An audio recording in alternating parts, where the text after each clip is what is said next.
Man, I am here with, excuse me, this is the audience expects this from me at this point. So I have to clap twice. Coach Colin here, Yeah. Sold Not for Sale podcast, here with Chris Sweat. Is it Chris Sweat? Is it pronounced differently? Is there like a French connotation to it, like Sweaté or Nah, something? I'm like No? 10th generation American, but it is sweat. You said it right. I Okay, appreciate perfect. that.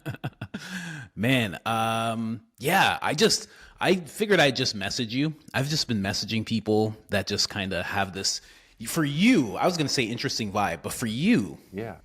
when I was watching your videos, for me, when I first picked up a camera, it was because of Vice. It was like Okay. 12 years ago, and I was watching Vice, seeing everything they were doing, and I was like, this is the end all be like, this is what I want to do. I want to do stuff like that. Sure. And picked up a camera, started using it, figured out a bunch of things. Roads lead you, life leads you down different roads. So I'm here doing podcasts, which is not quite like Vice, but when I Sure. saw what you were doing, you had this old school Vice vibe to me, and I liked it a Thank you. lot. A Yeah, we're lot. actually shooting for that. That's amazing that you say that. My colleagues are gonna love hearing that. Really? Yeah, actually, look, we have a think tank called Sidonius, and Graystack is the media arm of our think tank. So we're really just getting rolling. We've been filming for about 10 months now. Yeah. But our media brand focuses on protest and civil unrest. Cool. And we always say, like, let's be like the new modern Vice if we can help ourselves, like some Vice Yeah. vibe, you know? Yeah. Yeah. That's really cool. I didn't even realize that. That was the first thing that came to mind to me because, everybody talks about Vice falling off and literally like some Yeah, bankruptcy and all their issues, but man, old school Vice was the best. it It was was the fire. best thing that We you could hope we can get possibly to that watch on the level. internet. You can. You definitely can. I mean, like obviously you're not one of the guys from there, but you even sound Yep, like one of the guys. I was like, that's oh, this is funny. like, I was like, this is Vice. I'm watching Vice in like little minute That's clips. high. I love that, bro. That's good. I love that. But yeah, the first video that really made me message you is you seem like you were at a protest. And from Yeah. what I can see, and you can correct me if I'm wrong, you seem like you're left, maybe center left kind of thing going on. It's hard And to know, but that maybe, but you haven't seen me sit down with our military or law enforcement. I have some law enforcement discussions coming in. oh It's hard to yeah. know what my politics are. Yeah. But for me too. I mean, I am Christian. I Yeah, am like like a lot of people would be like this guy's conservative. A lot of my people in the comment section they're like you're American patriot and all that stuff. But sure. older people will message me and they'll be like you're a classic liberal. Like you're a liberal. Okay. You just don't Yeah, realize it because things have changed so much. And I'm like, sure. oh, that's really interesting to hear that from like someone who's like 70, 80 years old See, sending me an email. the conservatives that like sort of like rejected Reaganism embraced Newt Gingrich. So they would call Newt Gingrich like the classically liberal conservative. There's others that Huh. kind of sit in that vein. But look, my dad was a black Republican in California politics in the Bay Area in the 60s, Cool. 70s, and 80s. So I have GOP family history that goes back to Lincoln. And then I Wow. broke from the GOP to run for Congress in the last election cycle in Colorado's 5th congressional district with this silly party called the Forward Party. But they did give me ballot access. And then, just so you know, I grew up in Colorado Springs, so it's an overtly evangelical military Yeah. community. Yeah. Yeah. But a lot of what we're doing with media is not just looking at protests and civil unrest, but thinking about ways we could improve the conversation in national security and foreign policy, which doesn't really have a lot of room for left leaning. So where I might be left is that I embrace certain forms of radical politics, but Okay. honestly, like some people strawman these guys, but like was the Black Panthers left? I mean, I don't know, because they cited the Constitution in their doctrine, and they used the Second Amendment to justify militarization, which has a precedent in the Supreme Court. Is that left, right? You know what I'm saying? Like, I don't know True. what the left, right is anymore. We try not to recognize it as much as we can, because you got to think left, right spectrum comes back to the French Revolution, where people sat on the left side of the chamber and on the right side of the chamber. But the Europeans didn't even say on the left or right until the 1800s. And it wasn't until the 1900s where people actually identified on the left or right, which is kind of hilarious. Wow. Wow. I did not know that. I did not Yeah. know that. Makes sense Yep. though. I mean, all this seems very new, which is why Yep. it gets so convoluted so quickly. But Yep. but yeah, you just threw a lot at me here. So let's just go back Yeah. to you ran for Congress? Yeah, I ran for U.S. House of Representatives in my hometown, Colorado's 5th Congressional District. That's amazing. I appreciate that. Thank you, brother. That is amazing, because I am always Yeah. telling people, the audience, I'm like, listen, if you really don't like what's going on, you do have the option to run for Congress. That is a completely thing agree. you can do. And people always in the comments, they'll be like, yeah, well, you know. And I'm like, no. You have the right to do it. You can run. Yep. And you could win. You could possibly win Sure. if you handle it properly. And, you know, I don't Yep. know all the steps, but it is something that you can do. In your state, in your hometown, you have the option. I say that to people all the time because I'm constantly I showing agree. videos of, you know, different congressmen, left and right. And I'm like, if that guy could do it, why couldn't you? Like, why? Yep.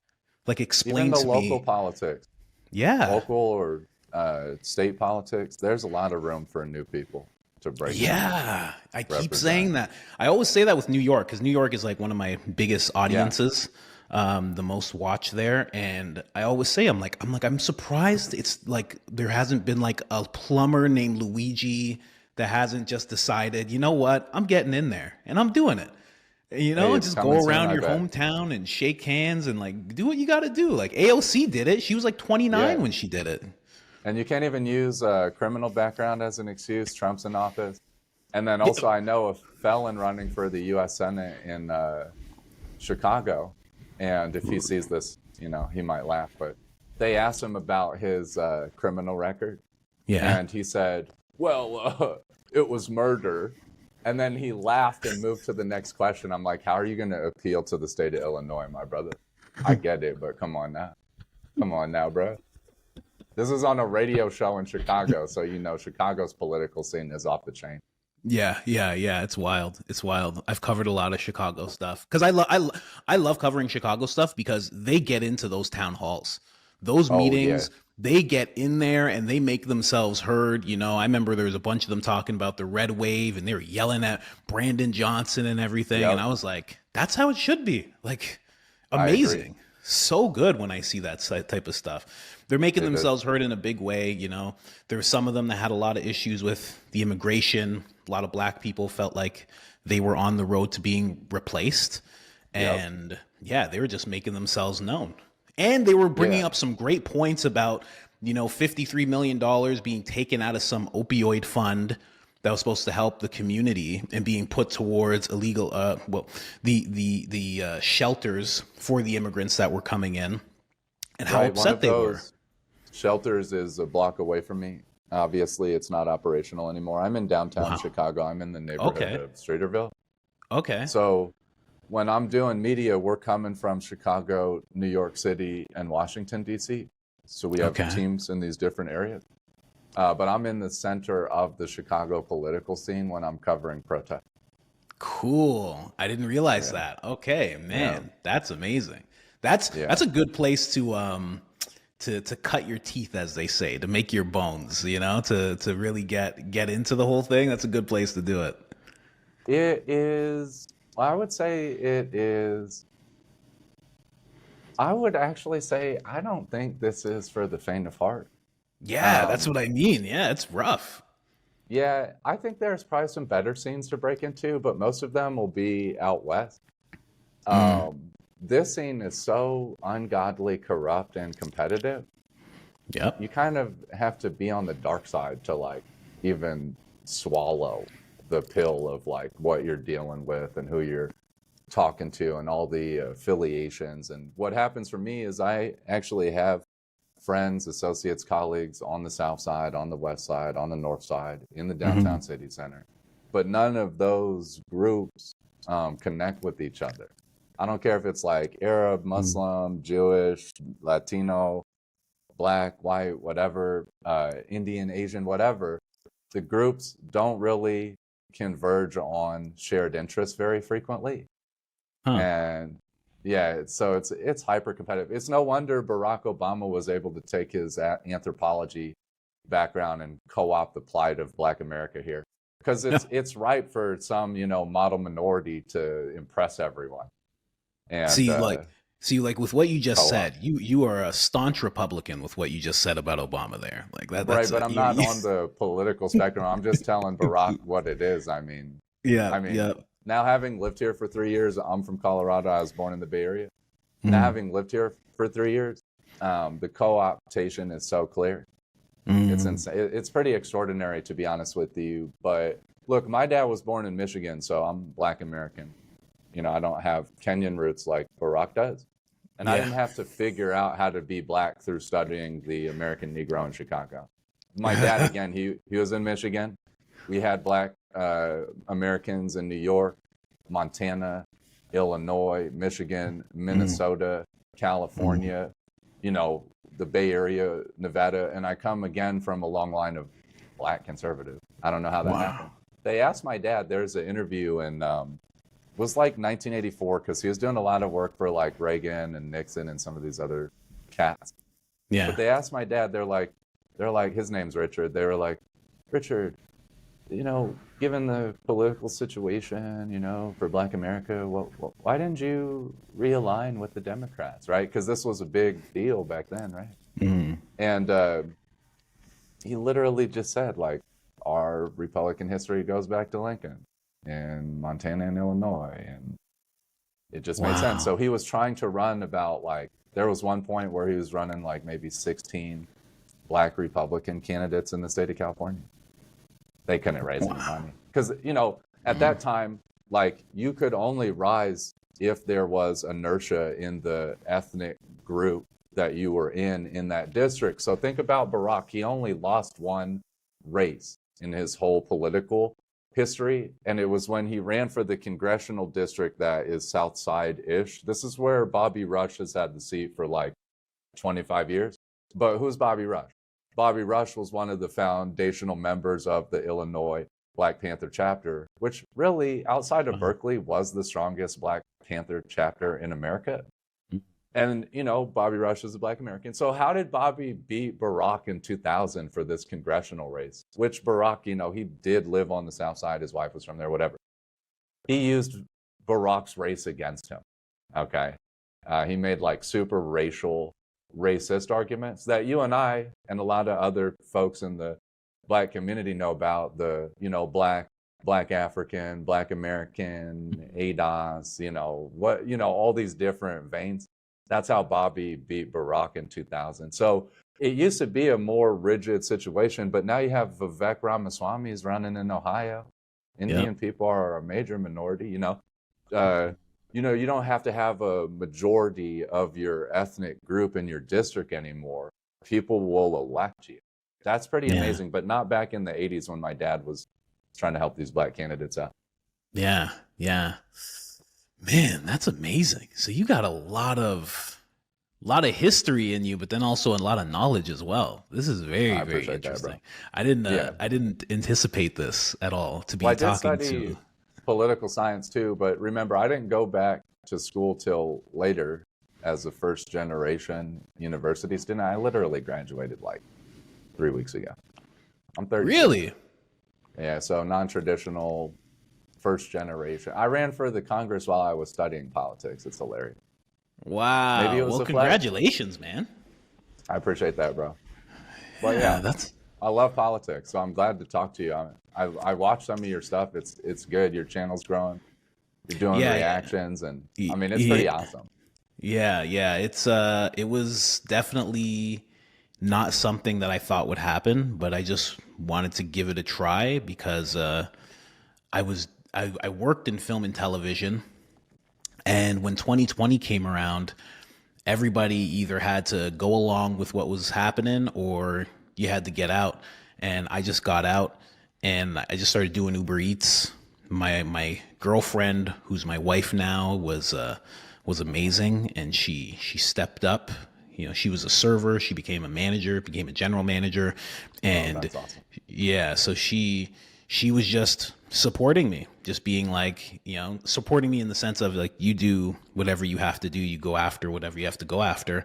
And I was just figuring it out, doing Uber Eats 12 hours a day. And I was like, I have a YouTube channel. Like, it hasn't been doing Yeah, anything. Like, I have 100 subscribers, but I'm like, let's just go at it for a year and see what happens. And by the end of the year, it was that's like tight. at the end of the year, it was like 100,000. And then this is October 23rd will be, or October 10th will be 3 years. So we're closing in on like, you know, hopefully get to like 250,000. That's the hope. That is awesome. Yeah, Congrats. man. Yeah, thank you, thank you. Yeah, definitely didn't see it coming, and just went with it. Just went with my natural inclinations and my natural gifts. People say that Sure. I'm good to talk on camera and stuff like that. So I was like, Yeah, let's just see I what agree. happens. Let's just see. That's, So yeah, a lot of military and law enforcement have anti-government beliefs. That's yeah, actually the culture I would say most influenced my politics. really. 100%. Police and military folks that have anti-state tendencies and are Mm. pro-constitution. So So go ahead. I was gonna say, so having conversations with these people is what did it. Growing up with them. Growing up with them. Okay. Yeah, my dad was Air Force too. My sister was Air Force. And then again, growing up in the Springs, there's 6 military installations. There's NORAD, U.S. Space Command, Hmm. Peterson, Fort Carson, Air Force Hmm. Academy, Schriever. So a third of the economy is aerospace and defense. It's the highest concentration of defense contractors in the nation. We invaded Afghanistan on my birthday. In Colorado Springs, it was like a Super Bowl celebration. So Wow. Really? 100%. And so you see like a contraction in the economy during deployment. So the economy looks like, uh, you can cut the F word out if you need to. The economy looks Yeah. like Flint, Michigan during wartime. We haven't seen these kinds of surges in a while, since maybe like 2009, 10.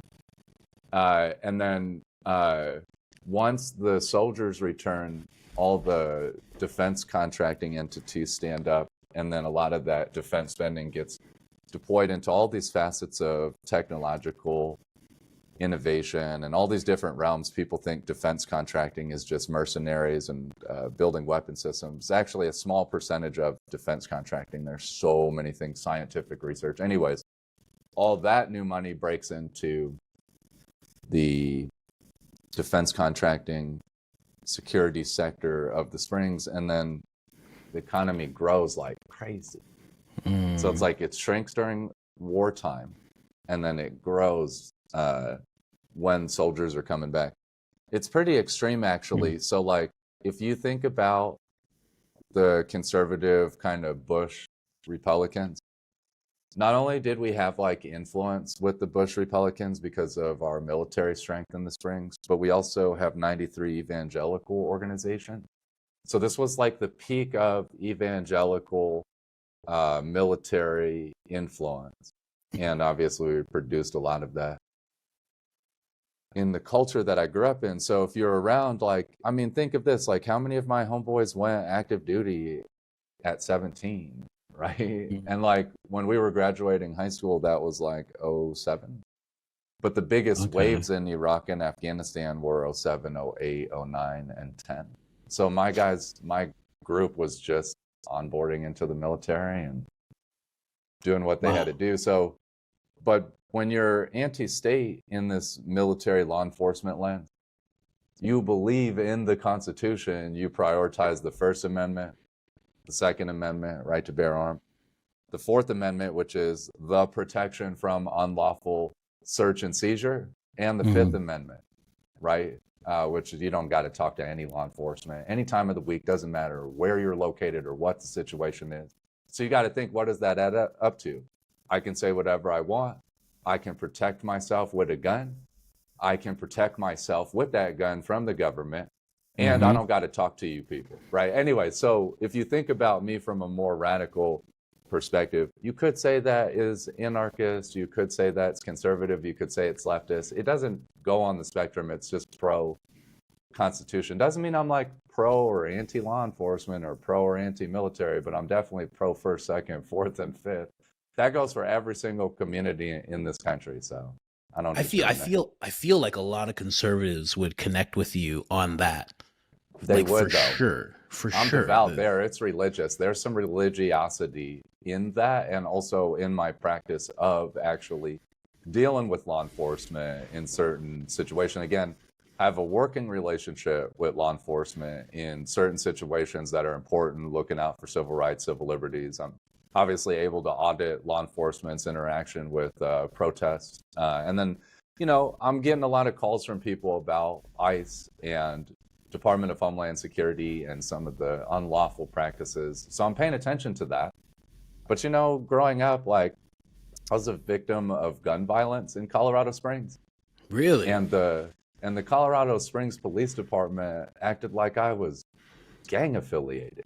And they treated me like I was like criminal behavior, but somebody pulled up, they obviously knew who I was, pulled up to my crib when I was like backing into the driveway. They rolled up with a gun out. Anyways, long story short, I was able to get away after I took the gun to the face like 10 times. But in my community, you didn't hit people with that type of system, you know. It has a purpose. So we were taught really strict rules and regulations around how you handle weapons and so forth. Again, a lot of military and law enforcement, a lot of NRA folks, whatever.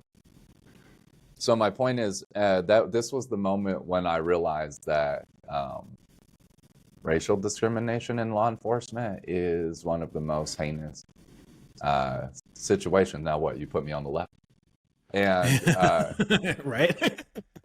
Yeah, so I've had like very escalatory, contentious confrontations with a number of law enforcement agencies. Some of them's been on body cam. I thought about requesting the body cam just so people could see what I'm actually talking about. Yeah, New Mexico State PD, Broomfield PD, Thornton Police Department. I actually know the mayor there, and they brought me to talk to the chief of police and the city council, but I never named the officer I have email exchanges with.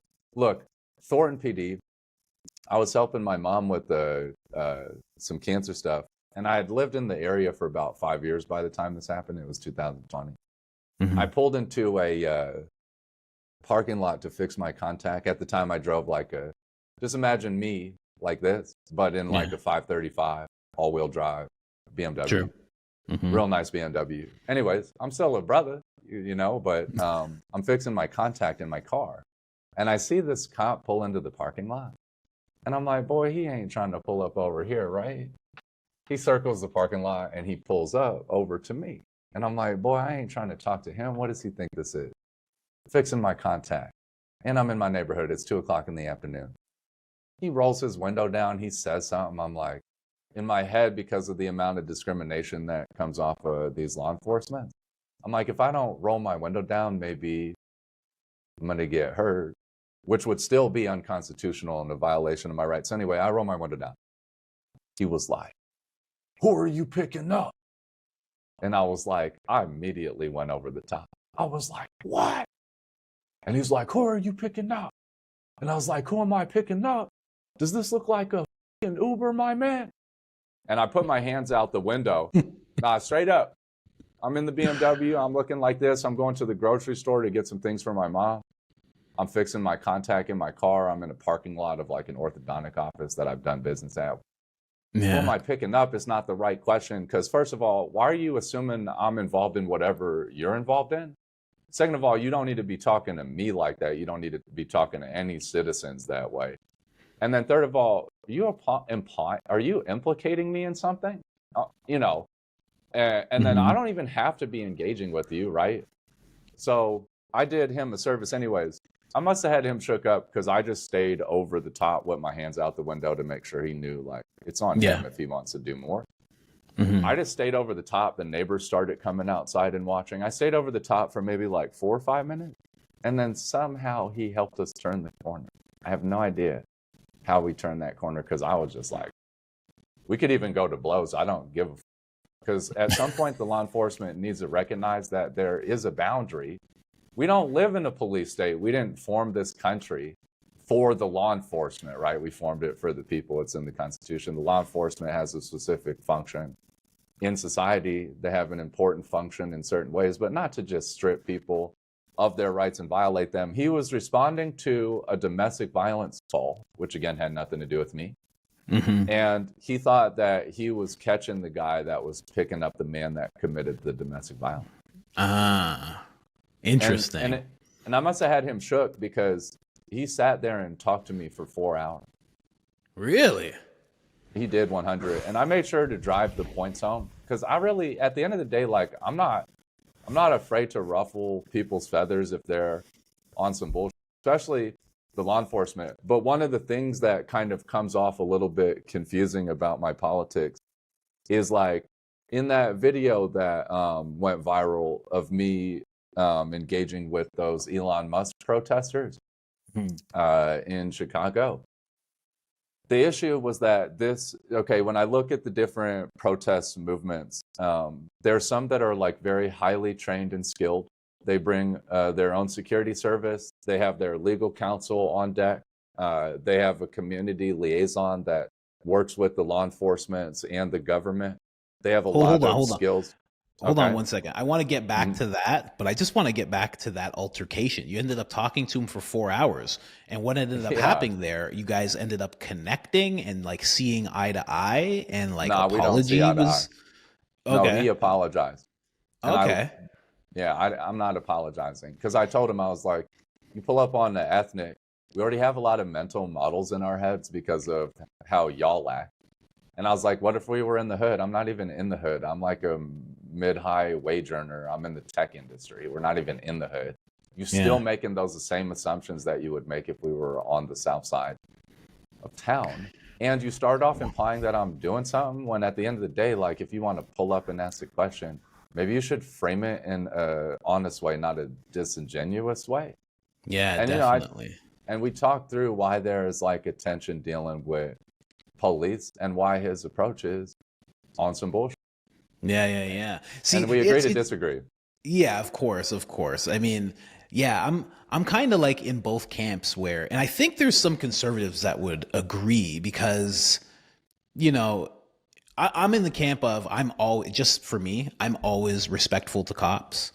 I'm always respectful in my. I'm highly respectful in certain situations. It's very dependent upon context. If I engage them by choice, I'm respectful. If they engage me and it ain't by my choice, then we might have a problem. Well, see that I was gonna say it becomes how they are dealing with me, but I tend to always be respectful, and then I usually get it back. I haven't had a situation where I haven't got it back. Not even being short. They're usually very nice. You know, in the encounters I've had, but then also at the same time, if I were to be in that situation, I don't know if I'd go over the top, but I would definitely be pissed. Just getting like accused of something like that.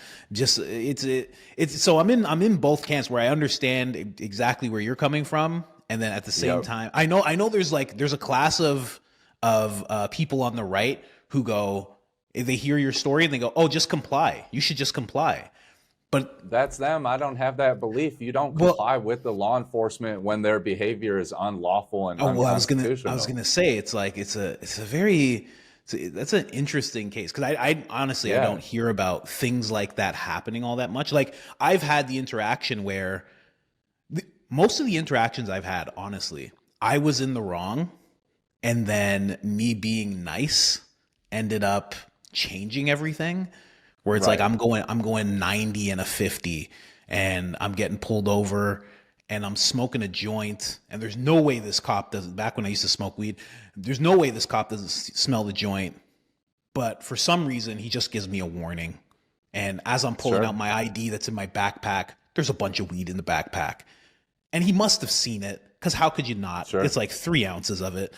And then he just lets me go. And I'm like, huh, that's crazy. Like, why did he, like, either God was just like, I'm going to just hand you this one, son.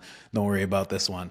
Or he was just being nice. I've had other interactions where it's like, again, speeding, because I'm shitty. I'm not like that anymore, but I used to be really on the road when I was younger, and I'm speeding, and I ride the of this car, and I go, boom, boom, and I speed right by it. It's an unmarked car.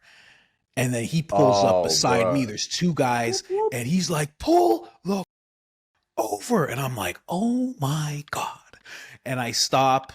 And I say, and I was in a very good situation. I'm like, sir, I'm late to help my mom. She has a cleaning company. She expects me to clean the toilets and the bathrooms, and I just wanted to get there on time. And I was telling the truth. That was really what I was going to do. And I'm like, and she's just going to be pissed that I'm late and blah, blah, blah. And then there's another cop on the other side, because he's trying to like look in to see what's going on with me. But at that time, I'm just drinking like a green juice. So he's like, what's in this? Is there any alcohol in this? I'm like, but you don't have to answer that question. Well, they're the ones that they have the burden of proof, and they have to follow the law, and they can't just take your property or strip you of your he didn't touch it or anything like that. But again, knowing that I was in the wrong, I kind of just wanted to try and smooth things over. And I'm like, that's kale and spinach. And he's like, but see, this is where the trap starts, because there are a whole bunch of techniques, and I've talked to like the former chief of police detectives in Chicago. Yeah. There's a whole bunch of interrogation tactics that follow moving down that chain with them.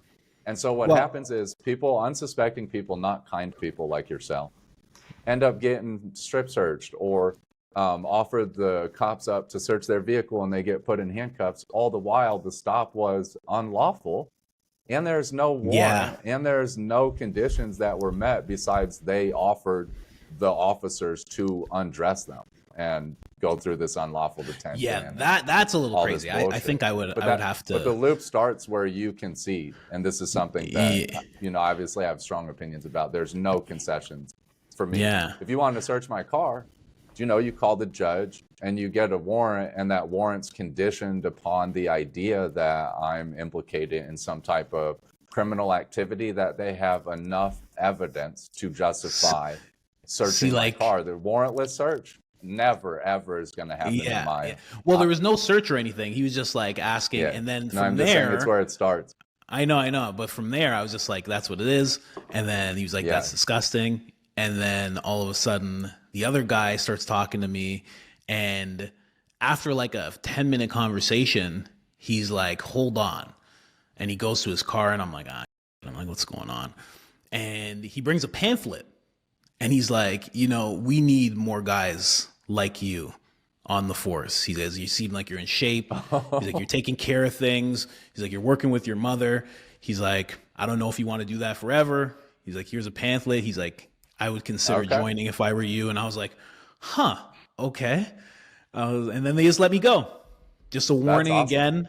And that was it. So but then at the same time, like, I've been lucky in my life, but also like when I was 13, I got assaulted by a cop as well. It's kind of the same thing. When I was 13, I got pretty roughed up by a cop at my elementary school, or I guess you'd say junior high graduation. I got roughed up by a cop. Yeah. I was like 13, and he was making sure to whisper. I don't know if they had body cams back then. This is years ago. No, they did not. Yeah. They did. So he was saying things like, I'm going to you up, and, you messing with the wrong guy. And he was well, I'm a 13-year-old. I'm from like suburbs and stuff like that. So I'm just like scared as he's doing that. He kicks me out of the graduation. I didn't actually do anything. It was actually these other kids doing it. And that whole thing went to court. That whole thing went to court. We made sure to go to court. My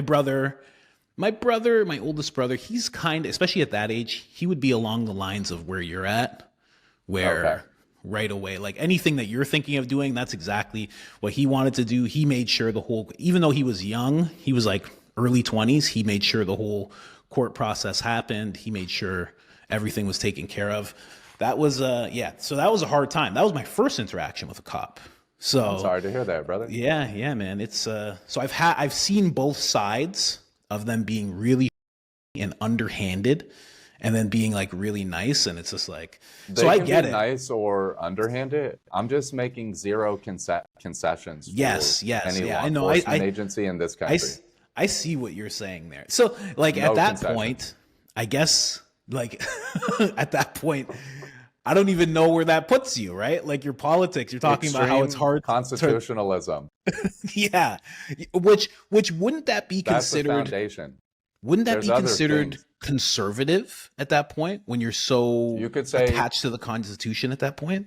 you could say conservative on the Constitution, but in the judicial sense, not in the political sense, Okay. Okay. which True. is like more traditional interpretations of the Constitution from, 17, 1800.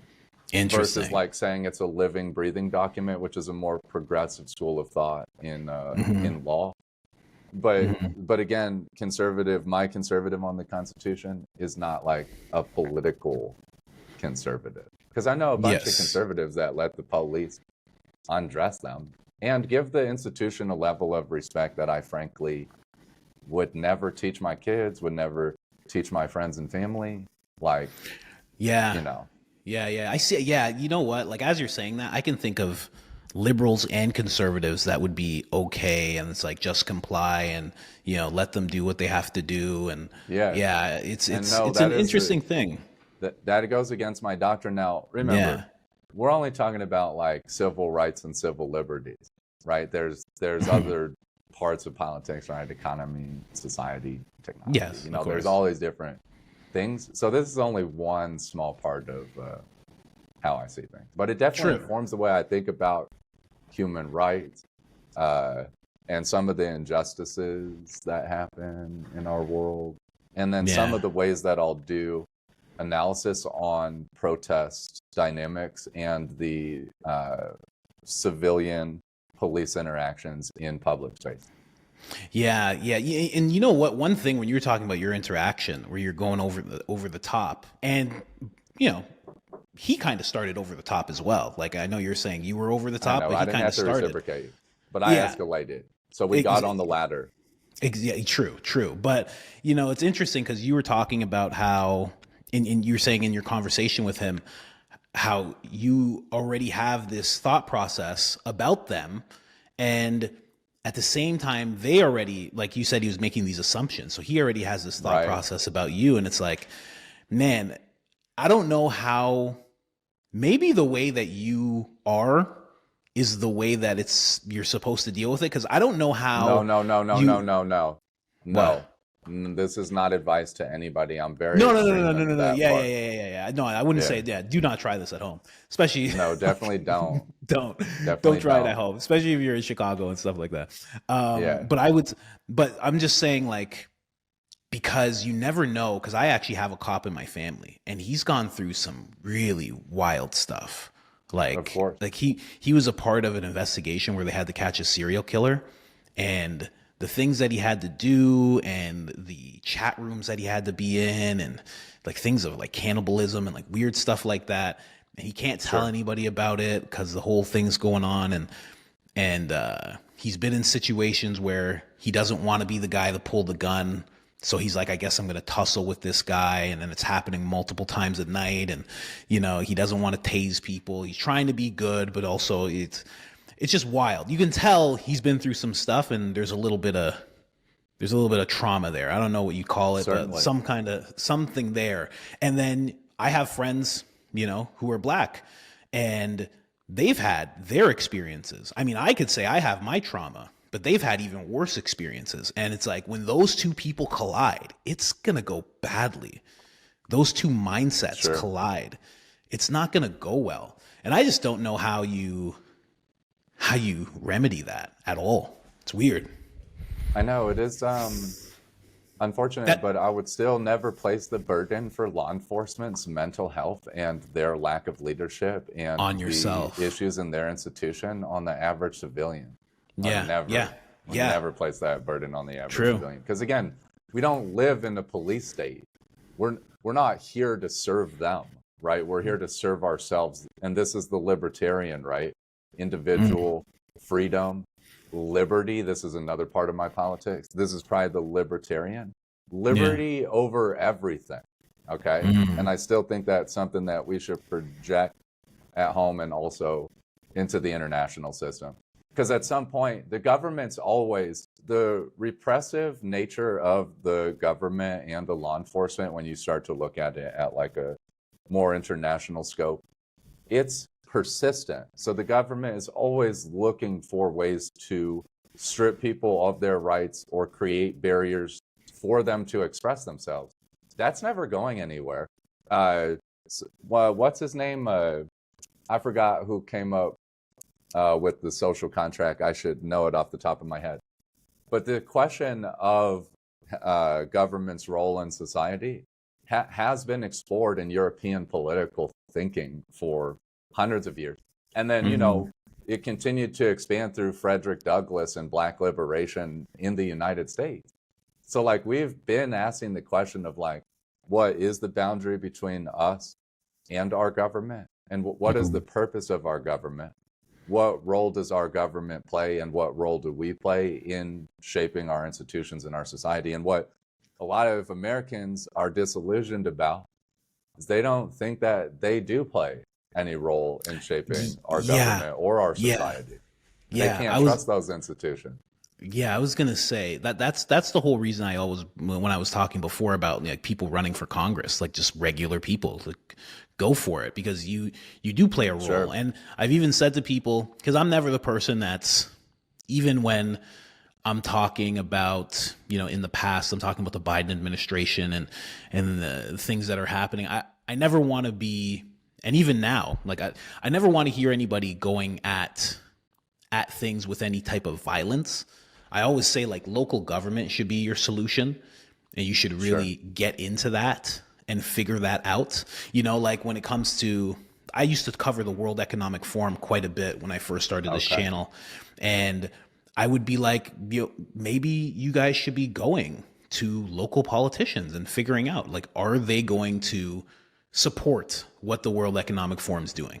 Anything that's happening? Are you going to support a local politician or even above that is okay with what the World Economic Forum is doing, that joined the World Economic Forum?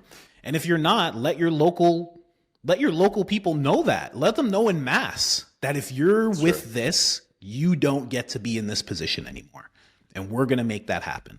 Like, I feel like the American people have way more power than they're taught they have. I think I'm framing this right, like saying it properly. Yeah, but again, there are always challenges to coordination and barriers to collective action. And the government is actively repressing political activity.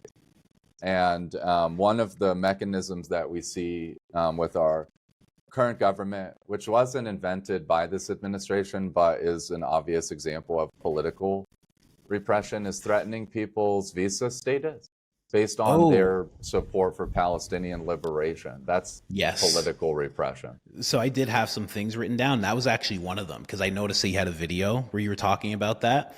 And, you know, in watching your video, although it was short, I definitely understood where you stood there. And now, even talking to you even more, I understand more where that comes from. At the same time, like the girl, I don't know what her name is, but I'm sure you know the girl that just got rolled up on by a bunch of people, and they're just like, "You're coming with us." The Turkish PhD at Tufts University? Yes, I believe that was her. Like, there's video of it. They don't show their badges until after they have her, kind of thing. Right. When I saw that, I was like, because I like the Trump administration. I like them, you know, I like Trump. But when I see that, I'm like, oh, what is that? What is going on there? But then at the same time, when I see a dude, and again, spacing on the name, but I think you even played a clip of him getting taken away. I want to say Mohammed Khalid. Is that his name? Mahmoud Khalil. Mahmoud Khalil. Sorry. Yeah. When I saw him in his situation, I was like, I don't know, because Marco Rubio did bring up the point. He was like, and let me know what you think of this in regards to your uh, your constitutional beliefs there, okay? Because he Sure. did say the whole thing, and I'm sure you heard it, where he was like, if they had told us that they were going to do things like this as they were applying for their visa, then we wouldn't have given it to them, and that's the reason That's for bullshit. That is revoking bullshit. it. But Yeah, what do Marco you? Rubio is bull. First of all, our behavior does not serve our government. It serves us. That's the point of individual freedom. Okay. And then Okay. also, he doesn't work in admissions at the university. He's a politician. So he actually doesn't even have the authority to exercise influence in university admissions. He's just talking out of his. So he's saying that What do if you mean? you, Like when you take away the visas, he does have that ability, no? the visa, not the admissions into the university. If you Okay. had Yes. told Yes. me before you were applying to the university that you were going to engage in political activities, I wouldn't issue it to you. Okay. Hold on. Really? So the steps are you Really? apply first because I haven't gone to college or You apply university. to You the apply university first, and you got to go through a whole bunch of stuff with the State Department and a whole bunch of and visa then the sponsorship. visa comes about.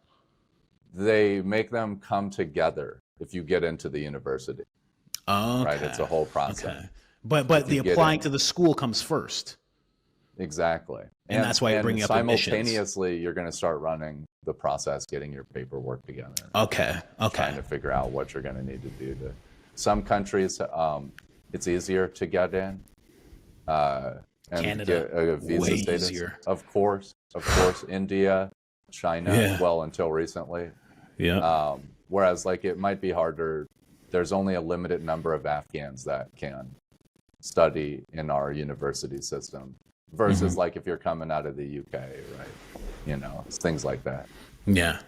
But the idea that our Secretary of State would try to nudge people's political preferences by threatening their visa status is political repression.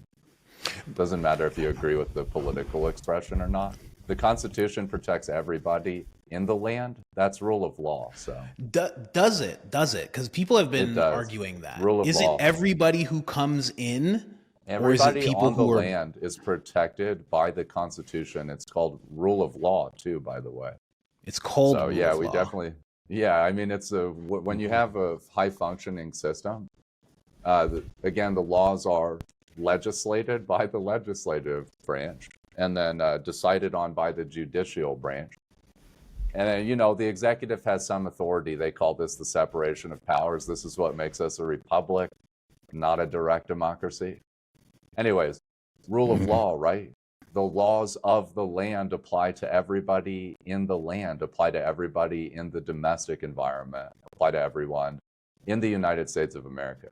Now, that doesn't mean that everyone, like, you know, if you wanted to revoke my citizenship, that would be extremely illegal and very challenging to do. I was born in Yes. San Jose, California, and both Yes. my parents are American. Yes. So it doesn't mean that you couldn't try to do it. But you know, if you have a green card, which is permanent residency, you know, again, it was issued through laws that allow you to have that green card.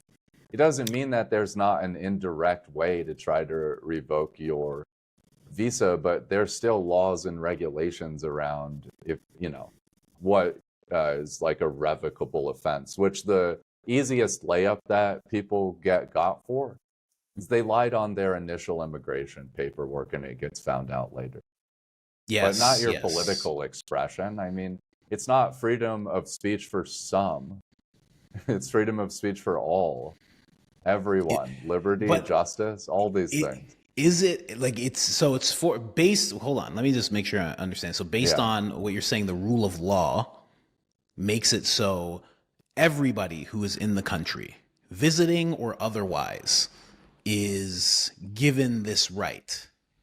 Right. Now, we have ways to accelerate deportation, Of but course. you still have to do it within the bounds of the law, right? And we have the domestic law, we have the international law. So there is the idea that, you know, if you are seeking asylum, we should give validity to that claim until we investigate it. That's due Yes. process.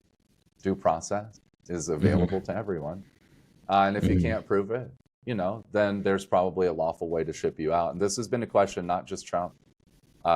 This came up heavily during the Obama administration, just come up before in the past. But there is a question of like, how expeditiously can you deport somebody and the practice remain constitutional? Remember, the government can do things that are unconstitutional, like, I mean, there's so many examples. So it's not like the government just respects the Constitution and that's implied they're going to do that. And same with the executive, the president. It's not implied they're going to respect I know it. I know the loophole of through other organizations that aren't the government can have their will exacted, like through that organization. Through manipulation and coercion. Well, I mean, it's even just like that company or that NGO or whatever it is will just work hand in hand with them and just be like, okay, you need this done, we will do this. It depends on the context of what you're talking about and where, like, say, that NGO is operating. Like, do you have an example? No. Not off the top of my head. I'm remembering it via a conversation that was had between Rogan and Mark Andreessen, which I'm sure you've heard of. Mark He follows Andreessen. me on Twitter. Does he really? Yeah. He amazing. started a venture capital firm, A16Z. Yeah, 100%. Yeah, he was talking about that pretty heavily, and he was saying that is how the government will go around the Constitution. Now, at the time, he was talking about the Biden administration, so, I always try to expose biases, even my own, as I'm talking about things. So, the Biden administration pretty much told him that don't bother starting any AI startups, so he could have a little bit of a bias there, but what he was saying made sense. I mean, you see the World Economic Forum exact it through the Canadian government. What is it exact? Just the fact of, like, let's just say Agenda 2030. The things that they're trying to accomplish, one of them being taking down America as a superpower. Another one being, I want to say net zero. Pretty sure I'm saying that correctly. So them wanting that to happen, them having Justin Trudeau be a young global leader, come up under their structure, then become prime minister. Klaus Schwab saying that not only does he have him as a young global leader, but 2/3 of Trudeau's cabinet. And then just so happeningly, the Trudeau administration is doing everything that the World Economic Forum wants to see done in a nation. So it's not like direct, and it's not like Klaus Schwab saying this is going to happen, but it's just as you see this administration, this prime minister come into power, all of a sudden this country is moving in the exact way that the World Economic Forum sees fit. Okay, but here's the thing. Okay, I did spend about most of 2021 in the environmental lobby in Washington, D.C. Okay. So I got to see the center of environmentalism as it sits in the United States. And then also this very like cosmopolitan international crowd that you're talking about. Okay, So and what did you think of it? if we look at the World Economic Forum as an international organization, all you're referring to in this specific context is the World Economic Forum's desire to support the UN's sustainable development goals. And so the idea of the World Economic Forum is to bring corporate leaders together from, say, like the Global 2000 to try to reduce coordination barriers to implementing changes in corporate governance. And this was expressed through ESG and CSR and some of these other situations. Now, we can disagree with the kind of globalistic perspective that international organization, right? Europe calls them supranational. So like an example of a supranational organization in Europe is the European Union. Okay, it sits atop of all these domestic systems, and people opt in as members, right? Member states. The World Economic Forum doesn't have member states. It has corporate members. Okay, so corporate leadership goes into the World Economic Forum. Obviously, So, there's like wait. When you say corporate, are you talking about individuals or are you talking about corporations? Because they definitely have corporations. individual. They definitely have individual membership. Yeah, right. But these people are coming from corporates, research institutions, uh, Politics. other international organizations. Yeah, politicians. But Yeah. the funding is driven by corporate. Like you said, Klaus Schwab. Like, what organization is he from? He founded the World Economic Forum. Yeah, and what was he doing before that? Well, before that, he was running, I think he was calling it the European Management Group or something like that. That was way back in 76. And then he But what's rebranded it into the World Economic Forum. but what's Klaus's background? Oh, what's his background? Oh, there's a big background there. I mean, staying away from his parents, just him himself. It seems like it's mostly in economics, but I can correct that for you if you want. No, I'm just Klaus wondering Schwab. because I know, like, again, a lot of the conservative homies have these theories about the World Economic Forum, and then they express them in this way where, like, the World So Economic, his background is German mechanical engineering and economist, like I thought. So that's where he was beforehand. And then yeah, he formed sorry, I was wrong about 76. He formed the World Economic Forum in 71. So before that, he was just in the Bilderberg group. yeah, he He formed an had international organization. yes. So, like, yeah, it's not unheard of. So, like, Jean Monnet was the impetus that provided the framework for the establishment of the But you just European said Union. it's not unheard of, like as if it's like a normal We thing. have Like the what do you United mean by that? Nations, we have NATO, the North Atlantic Treaty Organization, which is also an international organization that Yes. provides collective security for its member states. So here's my point. Okay. It's one thing to critique the aims and objectives of the international organization, but it's another thing to say that they influence all of the members or participants' domestic political environment, because it is impossible. But This he is said like that one of the himself. In big, my example that I gave, this is not yeah, hearsay. He said this himself. And when that he he was influences talking all about of Trudeau's politics and no, Macron, what he said was not Macron. I don't know about Macron, maybe. right? But he said 2/3 of Trudeau's cabinet were young global leaders. So he's talking about in this Yeah, meeting he was two having thirds of the U.S. presidents were in the, Freemasons. whatever. Do you see what I'm saying? Who cares? Like, Well, countries are well, ruled by elites. well, That's how if it we goes down. hold on. If we're talking about the Freemasons, like now we Right. can get into that rabbit hole if you want. I But countries are they're ruled the by elites. That's well, how it 100, works. 100%. But if we're talking about the Right. Freemasons, we don't actually know what their agenda is. You know, a lot of people speculate it always comes back to Satan when it comes to those type of things. That's But what I'm saying. when we're talking about the World Economic Forum, this was him talking about his agenda being brought Yes. forth and him The talking about international organizations want to express their agendas, and they try to use their members as the means to implement that agenda. yes. But if you have 100 members or 26,000 members, the more members that you add, the harder it is to achieve any type of collective action. This is the same way where Turkey, who is definitely not the strongest country in NATO, has outsized influence on NATO.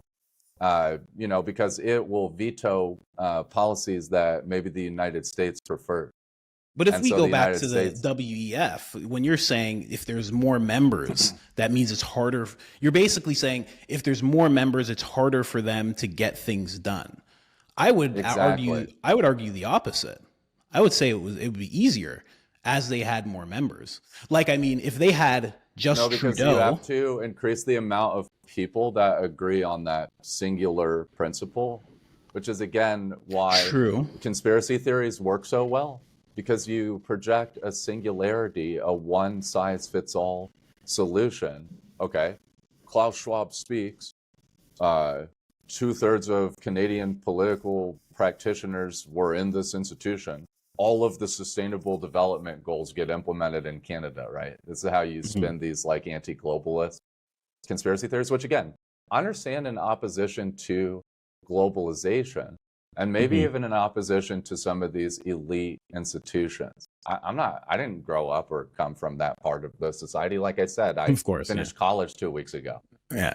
Okay, so I understand, but like again, the more people that you add into a group, the harder it is to agree. This is how factions form, right? Like even the But Trump administration doesn't have a single block. It's got multiple blocks, blocks in and what they sense? What do you argue. mean by blocks? Oh, You just have like opinions, you have the basically. technology. Well, it translates to decision making at some point, so it goes Mhm. past opinions, right? Like there are Well, multiple blocks in the Congress. that's what I There's would not a say with the single GOP block.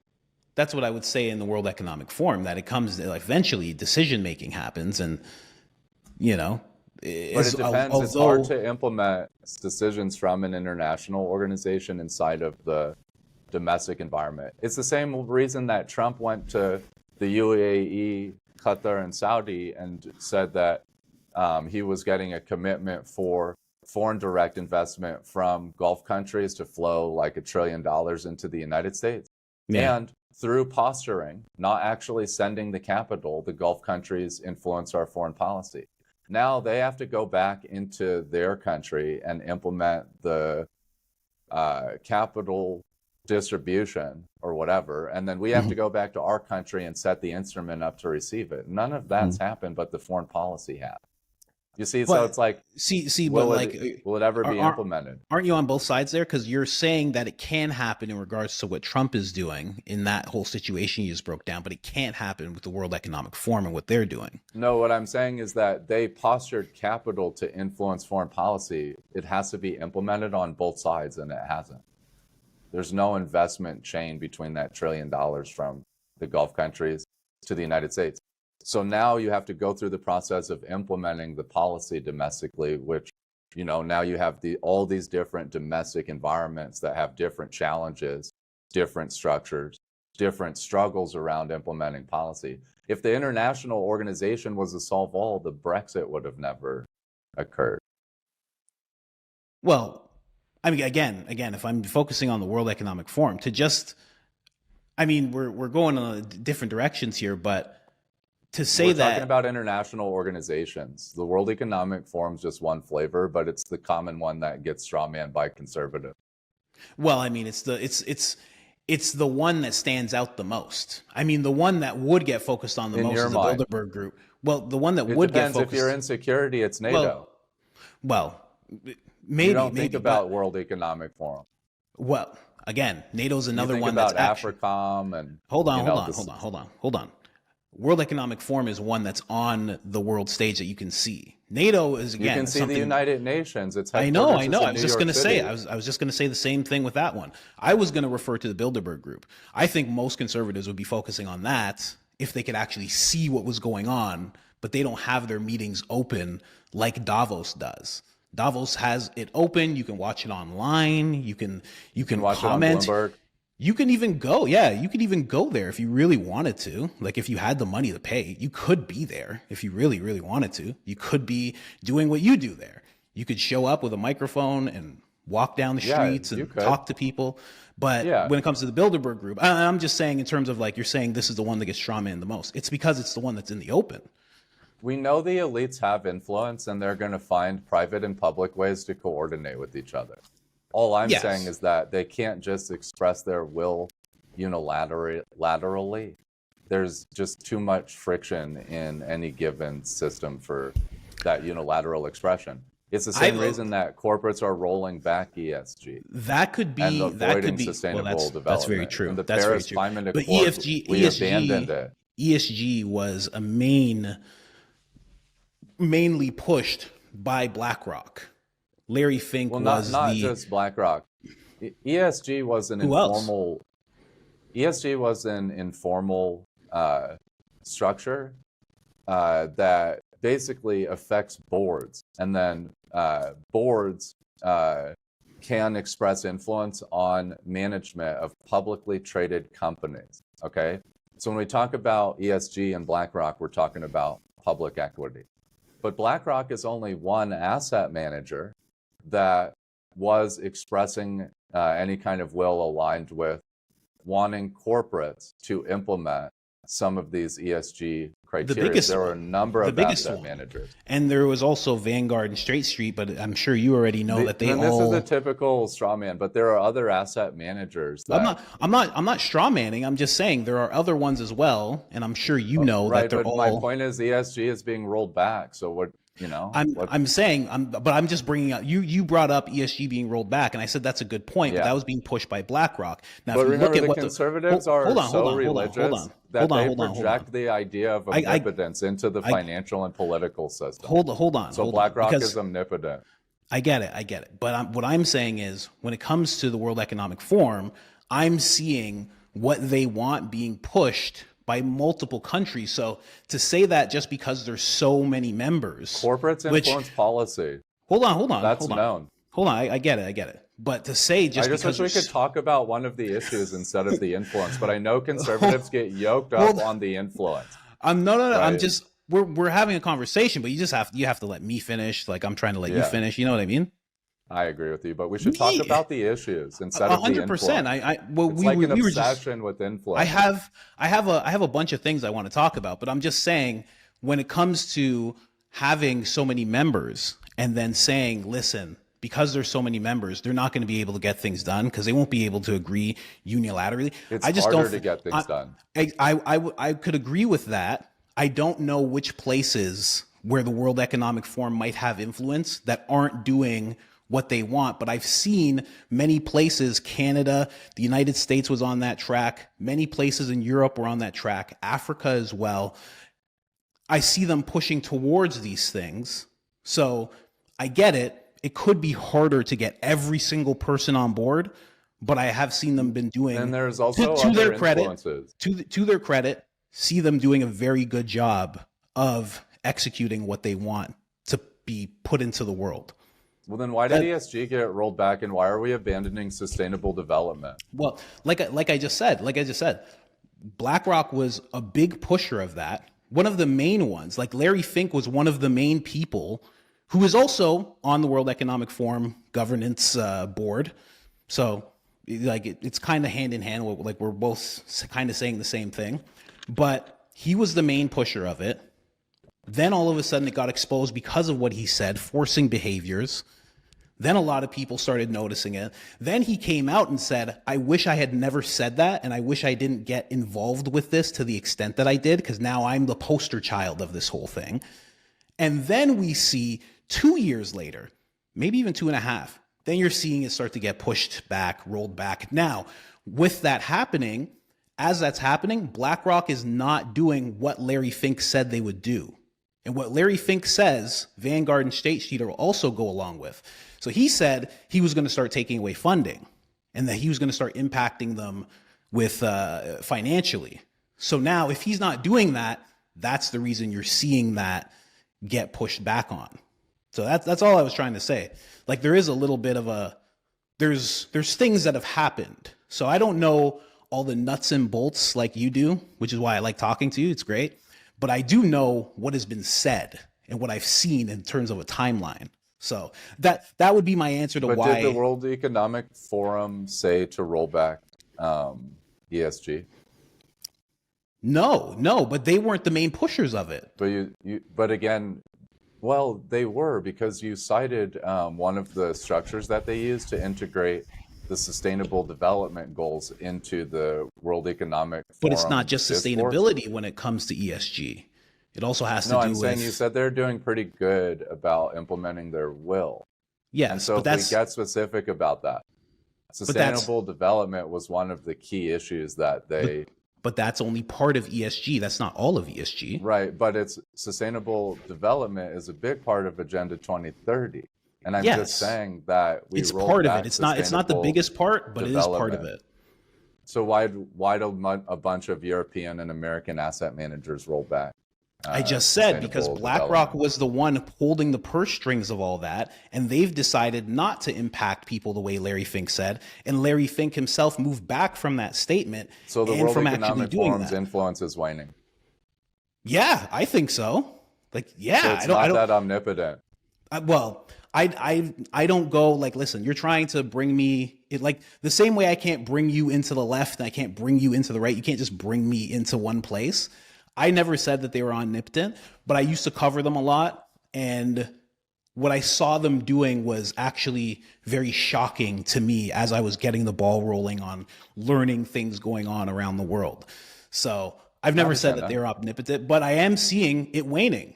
Like you're seeing ARC start to form and they're opposing the World Economic Forum. You're seeing the people start to oppose the World Economic Forum. Their head, their founder, Klaus Schwab, he's pretty much on his But they're really just deathbed. they're really just opposing corporate influence. This is populism. It's just an opposition to elite influence. Again, like this is kind of like just extending what we're saying. But again, you're saying it's waning, and I'm definitely agreeing that it's waning. And I never said they were omnipotent. So it makes sense. You said that they influence all of Canadian politics and were able to exact their will. No, I said that they had Trudeau's not in power anymore. And I said Trudeau, 2/3 of his cabinet. And I didn't say that. Klaus Schwab did. But it was just a statement. It was a proclamation. It was a statement in regards. Politics? It was a statement that he made in regards to his agenda getting pushed through. He was saying that you're having an easier time in Canada because of that fact. That's it. I wasn't saying all of Canadian politics. And this is just a perception, though. That's what I keep saying. The thing is, because Pierre was on record being like, I will never support the World Economic Forum. There's only so much that you can gather through looking at public statements in media. That's my point. Well, you have to look at the actual policy levers, the structure of the chamber. Like you gotta that helps. That helps, but you do policy. That does help, but you do have to look at what people say as well. I mean, that's a big thing. You can say that's just perception, but like right now, if you say certain things, you know that you've said certain things. People aren't just going to go, well, that's just perception and those are just words. They're like, this is him. This is what he's saying. This is what Chris is saying. But I just showed you perception and words.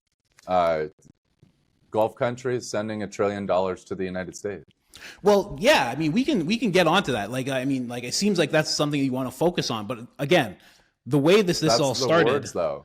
Hold on. But the way that this all started, we were talking about the World Economic Forum. If you want to drop this topic, I can drop it. I have other things I want to talk about and get to, but like, again, the first statement that I really had a problem with was the fact that if there's many members to something, things can't get done. That's just not true. I said harder to get done. And again, I will say, I'm saying it's not true like it's an absolute. I guess we can agree to disagree on that because I'm not going to be like, you change your mind right now, Chris. That's not what I'm trying to do. That's not what I'm pushing for here. And I can tell by who you are that you're not a person that's just going to be like, I'm changing my mind, going with you right away. Right. 100%. I'm just asking if you've ever tried to coordinate 1 billion people. World Economic Forum doesn't have 1 billion people. No, I'm asking if you have. No. Like imagine coordinating a household, right? Like, no, but I can tell you this. I'll tell you this. Hold on. I will tell you this without getting into the details. I know of a situation where there was 10 people who dictated what substances an area was going to consume. 10 people had rule over what 500,000 people were going to consume.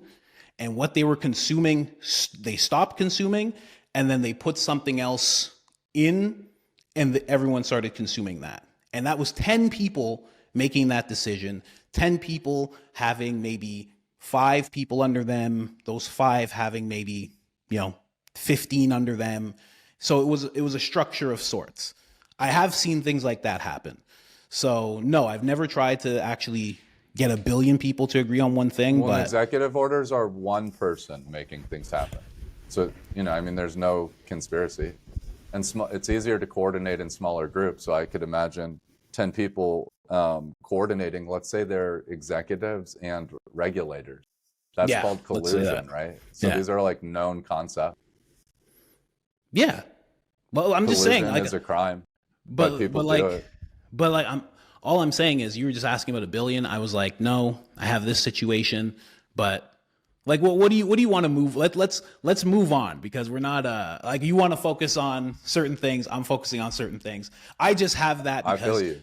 the We're World talking Economic about it. Forum. Yeah, exactly. The World Economic Forum always hit a chord with me. It's kind of the same thing that makes me feel like, why aren't regular people running for Congress? And, why are all these people who are co-opted in politics, why aren't they getting removed? Why aren't regular people coming in? And it's a chord with me, because I don't like seeing it. But yeah, I let's agree with you. can we just move on to something really quick? Really quick. Of course. Okay. I just want to ask you something. Okay. Because I Please. have a list. I have a list here, and this was part of it. But at the top of the list, did you see what happened with Glenn Greenwald? I did. It's kind of messed up. What do you think about that situation, and him as a journalist finding out that situation? Everyone is always going to try to use sex as a weapon to Yes. like coerce people to not speak. Yes. He obviously doesn't agree with American foreign policy, and he doesn't agree with the American foreign policy on Israel. Yes. So, there's people that don't appreciate his perspective. It sat outside Washington consensus. I'm sure it triggered people, and they probably already had that video sitting there. One of my guys in Washington told me that for about $200,000, you can get any piece of information on anybody on the planet. For the most part, for about 500 grand, it's a done deal. So, I mean, whoever wanted to put that video out, like, they probably bought it a couple of years ago. They probably bought it through a friend of a friend, or maybe they did some kind of hacking. Wow. But I don't know. I thought his talk with Tucker Carlson was interesting. I only got to catch a little bit of it when it first dropped, and then right away when you see the thumbnail of the conversation, I'm like, the timing of all of it makes it go, oh, it was those guys who did it right away. That's what. It's so hard to say. Like, it could have been Mossad, but it also could have been somebody here in the U.S. It could have been a number of groups that coordinated to get that video. Yeah, the number of people he pissed off with the Snowden story, with his coverage on Julian Assange, and just his general coverage, just being a podcaster, journalist right now. He's always pushing against the establishment. So it could have, there's literally like a million people who he could have pissed off to that extent. I agree.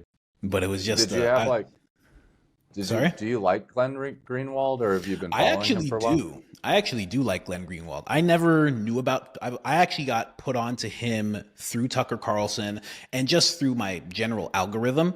He just started popping up on my X a lot. He started popping up on YouTube, and then he removed himself from there. I think he was on Rumble. He might be doing both. I'm not sure.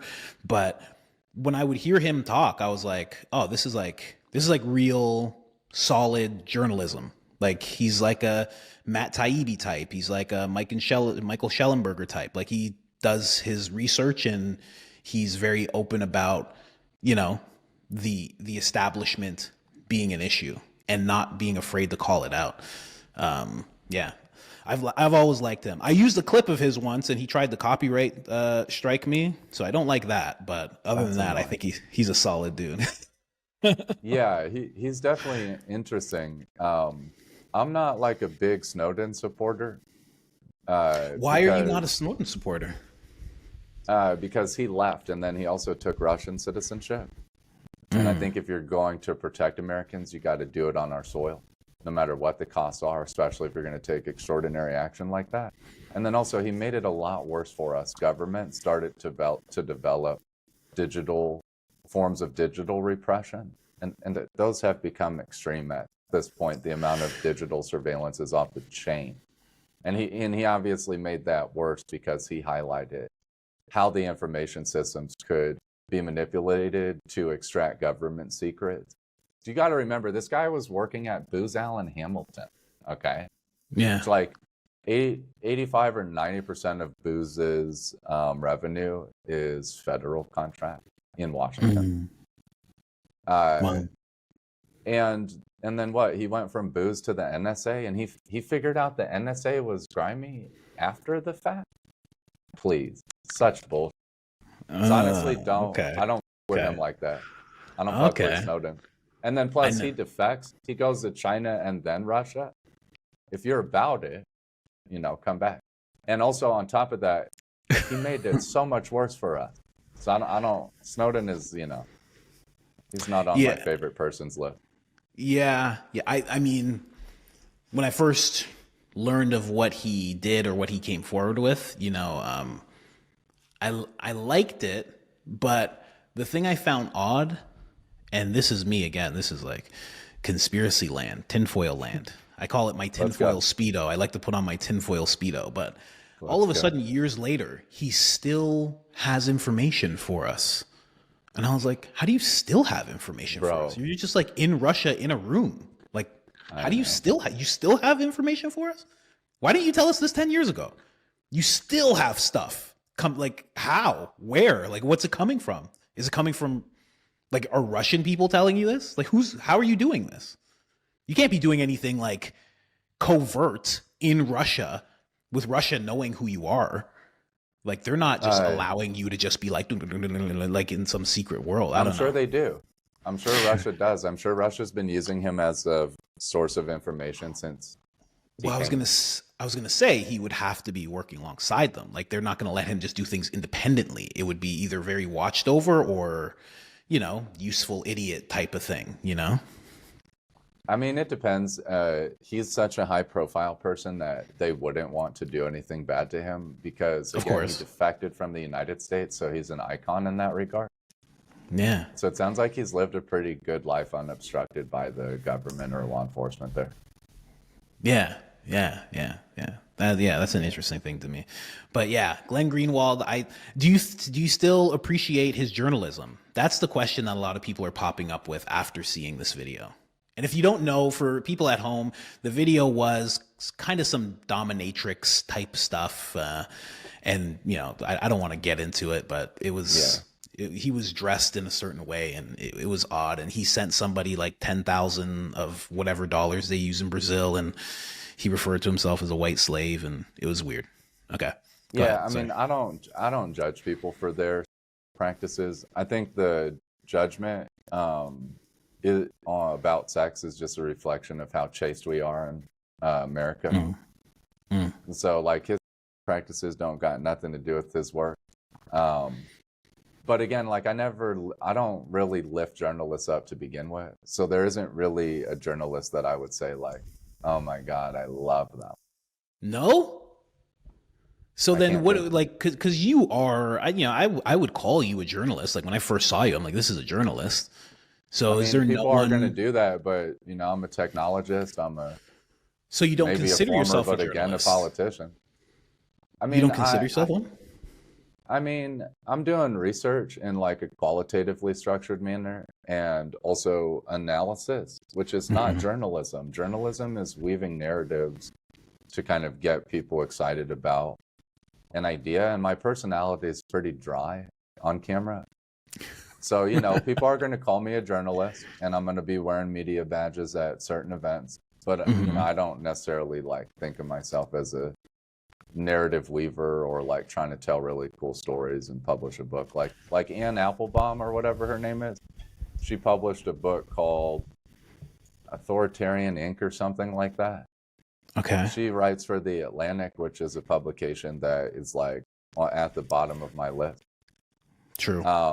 But she doesn't know anything about international relations, but she tells really cool stories about authoritarian governments to non-political people. Like that. That's cool. Like, it's a novel about. Yeah.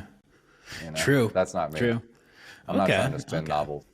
That's But interesting. I respect the game. I respect the journalist 100%. It's a necessary element of. But there's no one you're looking up to as you do this type of work that you're doing, like online right now. They're not in my head. Like I literally can't. I like truly can't. Yeah, I've never looked up to a journalist. See, even on Bloomberg, when I watch Bloomberg, the journalists have like media studies and journalism from Columbia. That's why they suck at analyzing financial markets. So like when they talk about like how exceptionalism expresses itself in the global economy, they memorize that like one of their friends told them at a dinner at a Michelin restaurant. They don't actually like know shit about global finance. So I don't want to be associated with journalists. Like if you did your master's in journalism, yeah, right, you know how to weave stories. I'm not hating on that. That's definitely not me, right? Like I have an industry background. And again, I decided to study politics. And then, you know, like I have a tech background, you know. So I'm a practical person. So then, because like at the beginning, we were talking about how, I saw you as like this old school Vice type of thing. One thing that they were masters at was weaving stories. So you don't see yourself going down that path at all as time goes on? No, I'm sure we'll weave plenty of stories, but is that journalism? Is that like really elite propaganda production? Is that influence campaigns? Is that, you know what I mean? Like there's so many different ways to distribute information. Is it Yeah. training? Is it education? Is it more to be an explainer or informative? Yeah. You know, Yeah. Yeah, I definitely get you there. I mean, people have called me a journalist. I don't think of myself. I think of myself as a comedian because my end that's game. dope. That's where I want to be. That's what I do. Like film and television actually took me away from that world, but that's Okay. all I yearn for is like my audience here. For me to say I'm selling tickets at this place and we sell out, and I go there Yeah, and I do what I do, and then afterwards, just for my own heart, what I want to do is be able to like talk with the crowd and have like almost sure. like a town hall type of vibe where now all of a sudden there's multiple microphones and people are talking and just talking about like what is really concerning regular Americans instead of just hearing the guy who's on stage all the time. Well, and Yeah, comedy is a great way to like communicate and learn and like I mean there's so many cool things about that. yeah. That's my love. That's my first love, definitely. I mean, life just takes you on weird places. Didn't think I'd be doing this, but here I am. One thing I would love to talk to you about is where you stand on AI, because I heard you talking a little bit about it with. I'm not sure who he is, but you're talking with somebody. He seemed like he was Indian, and you guys were talking about how it can be like, is it something that's just making the rich richer, or is it being positioned as something that can bring up the quality of life for, I'll just say regular people?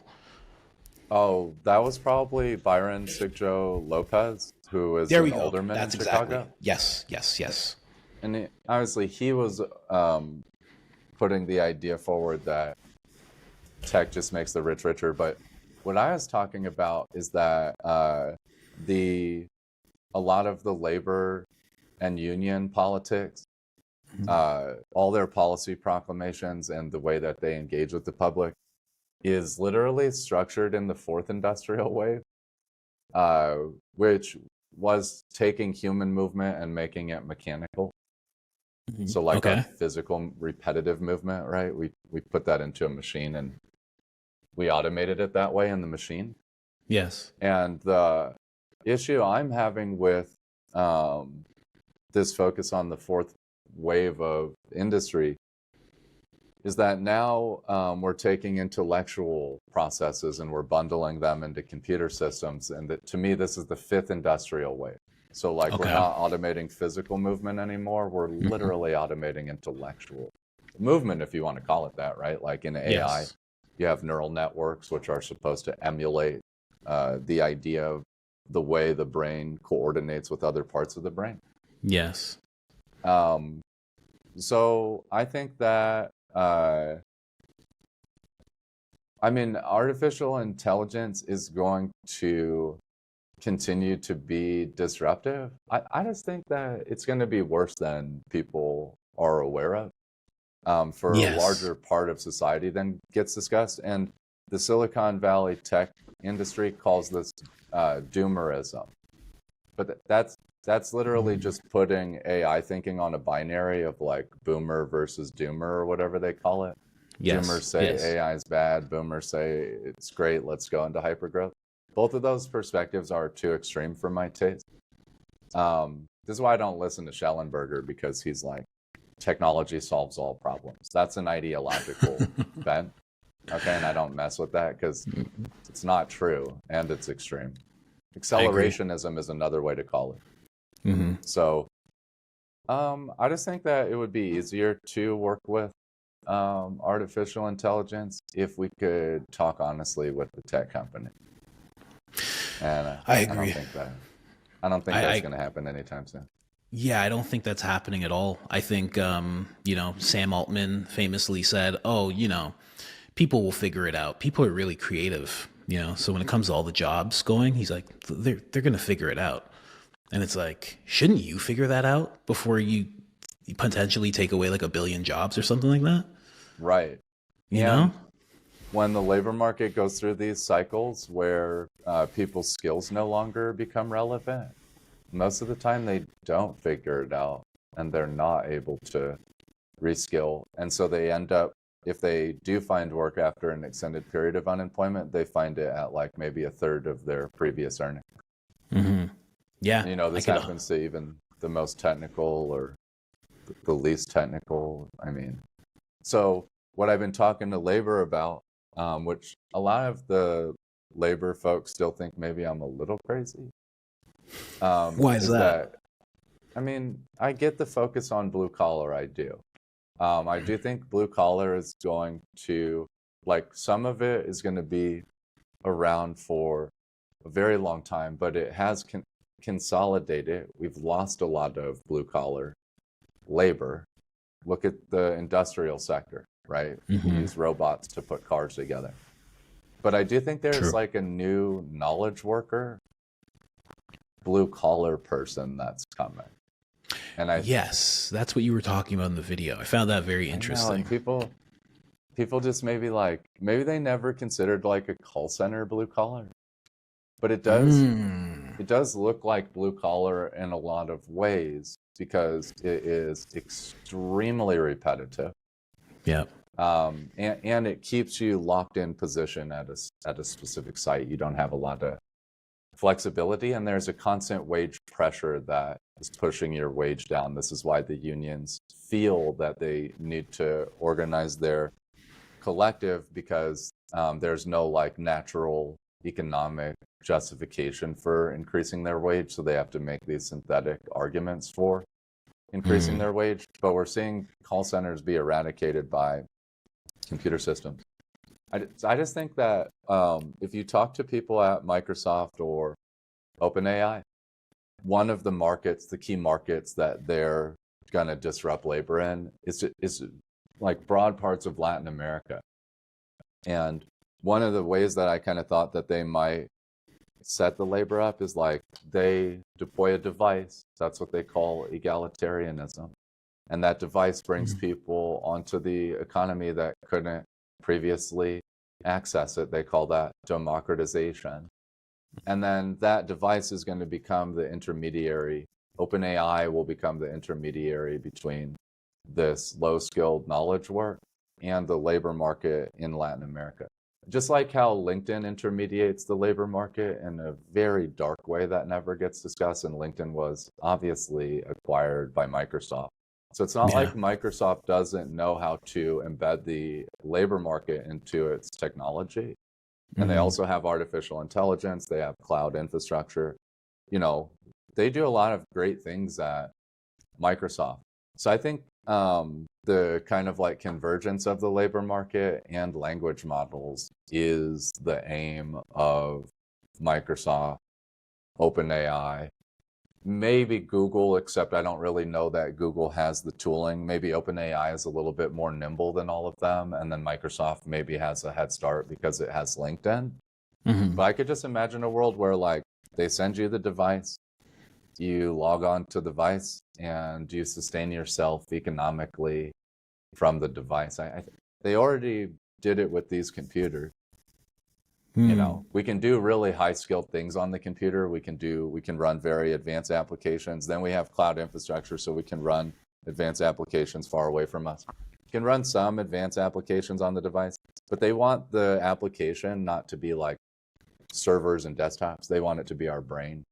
So I figure they're just going to Yes. try to get our brain as much on the device and then control as much of the labor supply and then offer open AI with this like third party human labor force that is like an Uber, like an Uberization of labor, like a continued Uberization of labor. This is how I see OpenAI, Microsoft. I think they'll do it in Latin America first, but at some point, because remember, like, what did Uber do to the labor market? It destroyed a decent service, and Yes. then it crushed the wages of the people that adopted as it became more widely Yep. adopted. Yep. Right?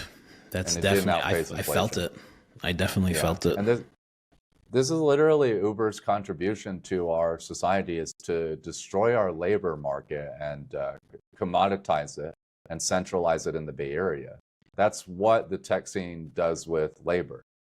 So they want to centralize it in San Francisco or Silicon Valley. I was born in San Jose. I go to the Bay Area regularly. So I'm not just like strawman in tech, but they want to centralize whatever they're working on. They want to centralize the control of it. And I think that we're at a disadvantage.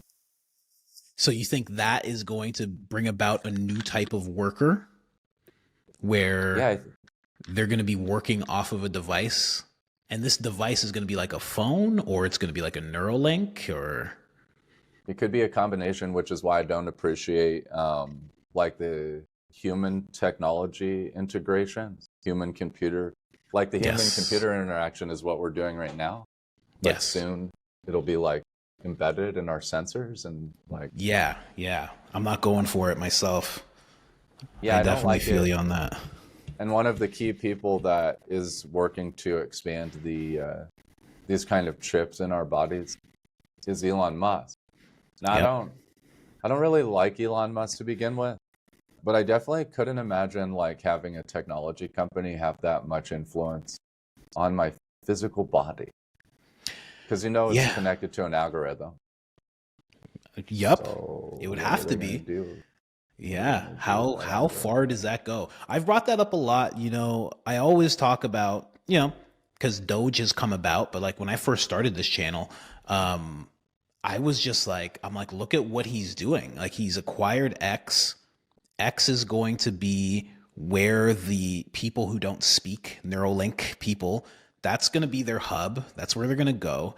He says he wants to make X. The reason he renamed it X, because he wants it to be the everything app that's very similar to WeChat in China.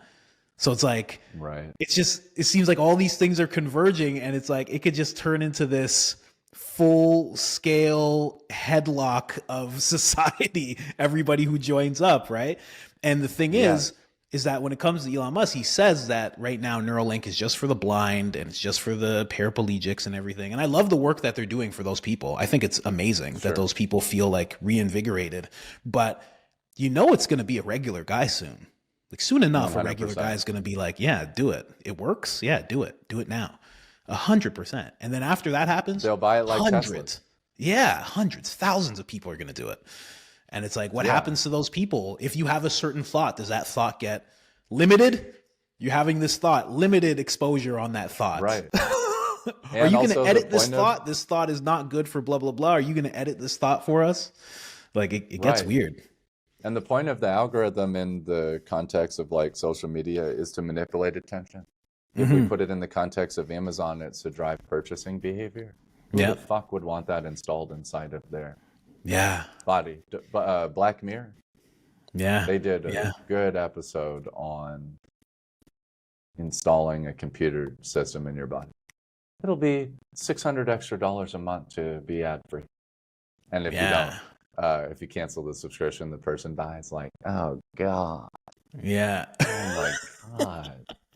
They got all sorts of ads, and it's like, that's the thing. I'm very much on board with what you're saying in regards to AI. I've talked about this at length because I'm reacting to a lot of Rogan content, a lot of different content, and a lot of these people, whether they're on the left or right, I don't care, but I've noticed a lot of these bigger people are talking about it like it's inevitable, and talking about it like as if it's just the next step. And I don't really feel like it's the proper next step. And I'm not even coming at it from like a Christian perspective where it's like, oh, this is the devil. It just doesn't seem good to take a step in that direction.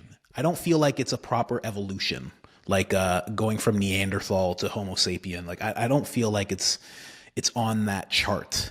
I feel like it's completely different. Completely different. I agree.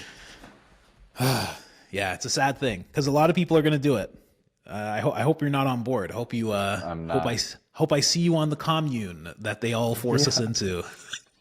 No, I know exactly. No, seriously.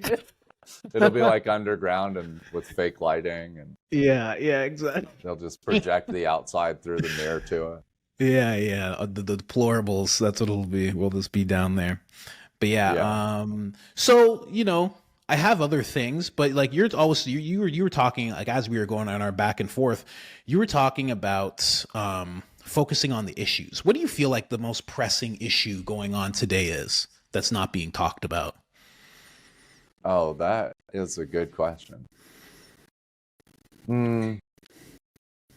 Well, honestly, like the most pressing issue that gets talked about in a lot of different ways, but is affecting so many more people than I would have ever imagined, is what's happening between Palestine and Israel. Yeah. I feel. How do you feel about? I talk about this a lot. Like I don't know if you've ever heard of Dave Smith. He's a comedian slash someone who always talks about this conflict, and I often say like I wish he knew as much about that as I wish he knew as much about Kensington, Philadelphia as he does about that conflict. And I wonder what could happen if he did, or if everybody who's focused on it knew about Kensington, knew about the homeless situation in California, and what kind of change could be made if people started focusing there. But yeah, what Yeah, are your but thoughts? the international issues disrupt the domestic situation. So True. like I cover protests. One of the reasons that the protests have become so significant in the United States is the Palestinian question. So it's literally like the key thing that like produced all this capacity and mobilized people from 2023 to today. And then other movements have kind of picked up steam on the back of Palestinian liberation. So Okay. these things that happen far away, especially because of how information travels, can be extremely disruptive. Um, and so like ignoring like international issues because they're not down the street. I mean, they are down the street. Most of the protests in Chicago happen right here on Michigan Avenue. That's 2 blocks from where I'm sitting. True. They embed like policies around homelessness and education. But remember, the conservative agenda right now is stripping our institutions of resources for kind of social welfare. So I mean, like, who's not concerned? Stripping, Defunding, getting rid of defunding human capital. issues that take care of social welfare. You're saying? Yeah, Okay. education. Like, of course, the conservatives will never pass a bill to deal with homelessness.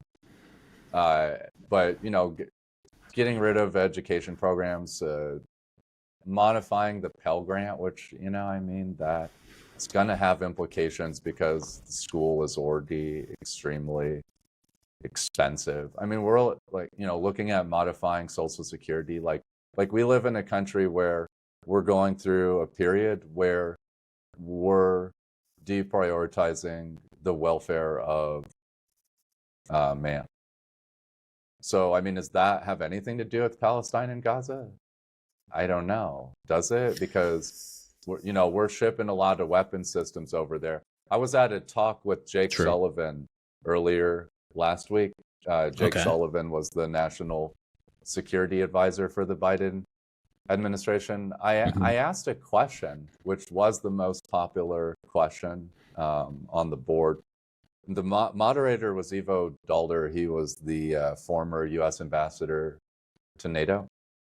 But the question was basically the Biden administration integrated the question of Palestine into its foreign policy with Israel, but it didn't provide an answer to the question. It basically left the question open for, in my opinion, to fuel the command economy that shapes capacity and resources of the defense industrial base.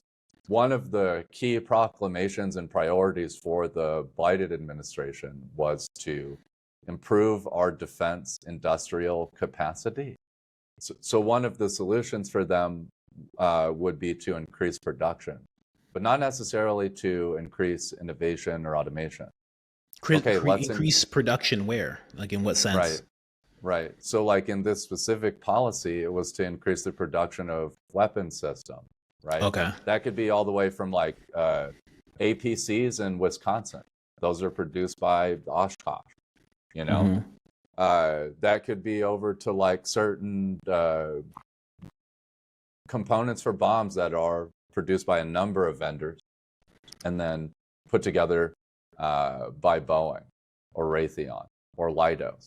Okay, so if you don't think the Palestinian question affects us domestically, I mean, what it does, right? We are building weapon systems and we're shipping them to Ukraine and Israel. And again, that in a lot of ways is the money that would be beneficial here at home. So it most certainly affects us here at home, unfortunately. That was the part that I was going to say. Most people who are looking for less focus there are also looking for less money going there as well. Yeah. That's usually what people want. It goes like hand in hand a little bit. But look at our politicians. They co-opt the Palestinian question. They don't answer it. They don't put forth a political solution. So to me, the intended Trump did. Trump said we'll just have Gaza. We'll just have it. Trump is still supplying capital. So he has not changed any behavior in Israel or Ukraine. But I mean, just the fact that he just said that, he's like, we'll have it. We'll just take it. Right. Don't worry. No, but my point is he hasn't changed the behavior of either one of those wars, right? You could argue in the short run the Ukraine-Russia war is intensifying because clearly Ukraine is convicted in fighting that war. They are not backing down. And Russia didn't they just do something with a bunch of drones? It was almost like a Trojan horse of sorts. Yeah, so here's another... This Crazy. is another thing that came of the Biden administration is that some of the innovations that we produced in defense manufacturing are in Ukraine. They're not in the United States. And so Senator Kentucky, I always forget his name, the old head. One of the political arguments that comes from Congress is most of that money gets deployed here. But did you know that most of Americans consume drones from China? Okay, then why do most Americans consume drones from China? How come Ukraine can build drones domestically? How come the United States can't build drones domestically? Anyway. Yeah. No, this is why the foreign policy has more and more and more and more influence on our local situation. It's just like you said, World Economic Forum. It's going to affect us almost down to the local level if it is shaping our economy in a way that benefits elite institutions and doesn't benefit the average person, right? And then when you talk about these wars, are you in the camp of no money going to these sides, or it's just like too deep now kind of thing? You know, this will cost me in my future life, but I'm so embedded in the security intelligence community. It's in my background and in my hometown. So I would just as soon see us defund the IDF. They can't modify their behavior because they obviously don't need the scale of systems to do what they're doing to a bunch of people in sandals. And quite frankly, a bunch of people that don't have protection from any kind of military really haven't had any kind of security. Like everyone knows, they have a terrorist organization there. So does a terrorist organization care about its people? Terrorist organizations don't serve people. They serve themselves, right? Of course. So, of course. You know, but I think Israel's point has been made when the Biden administration cited the Palestinian question. This also opened a window for them to transfer the burden of Iran and its proxies onto Israel. I'm going to tell you something. Israel handled Iran and its proxies. Everyone in the Middle East knows that Israel handled Iran and its proxies without question. It's not a question in Syria. It is definitely not a question in Lebanon. It is not a question in Iran. So why don't we get to an off-ramp before we get into a bigger war with Iran? It sounds so dumb. We already saw what the United States is capable of in the Middle East, destroying societies, putting together 2 failed democracies in Iraq and Afghanistan. More soldiers coming home dying from than the actual scars on the battlefield. I think it's 22 daily or something like that. Something crazy. Well, yeah, and it's so alarming, the cost of war, and it goes beyond the soldiers, it's people's psyches. So you still have like that psychological effect of people seeing the kind of content of what's happening in Ukraine. Of course. Palestine or Russia or Israel, you know, so. Yeah, I saw one video of 2 guys fighting to the death, and one guy cut the other guy open. Ukraine? Yeah, and one guy cut the other guy open, and, you know, they were both fighting for their lives, and the guy's like, just leave me. He's like, just leave me. He's like, you're the best fighter in the world. And then the other guy says, no, you're the best fighter in the world. And, oh my goodness. And he just goes, it was a crazy thing to watch. And he just goes, this is so messed up, brother. He's like, it's so messed up. He's like, just leave me. He's like, just let me be like this. And that was it. And that was it. That was like the end of the video. But it was like crazy to see. And what is the like will for like the like Russian soldiers to mobilize? Most of the soldiers that have mobilized for Russia are getting paid like 2 or 3 times what's available to them if they were to just work in the Russian economy. And then the death benefit is like $80,000, which is creating these very extreme liquidity events when somebody dies in Russia, which increases the GDP. So it's one of the kind of like false drivers of increased GDP in Russia. It is the capital that gets transferred from the government to the family of the soldier that died. And you have these hundreds of thousands of soldiers apparently that have died in Russia. So when you start to get into like the economic and political drivers of war, it gets really stupid and inhumane. Yeah, definitely. I know, just for me, I know whatever, because my dad was a paratrooper. He's in the Air Force, a paratrooper. I know whatever he saw. At one point, he must have been a very squared away person to, you know, pass all the tests. Air Force is no joke. You got to be smart to do that type of stuff. And whatever happened afterwards, I mean, sent him on a spiral of just alcoholism and, you know, just trying to get through. So I definitely, like, yeah, I've heard a little bit of what he went through, and my brother speculates some stuff, and he has like some top secret stuff, because you're a paratrooper, they give you top secret clearance and stuff.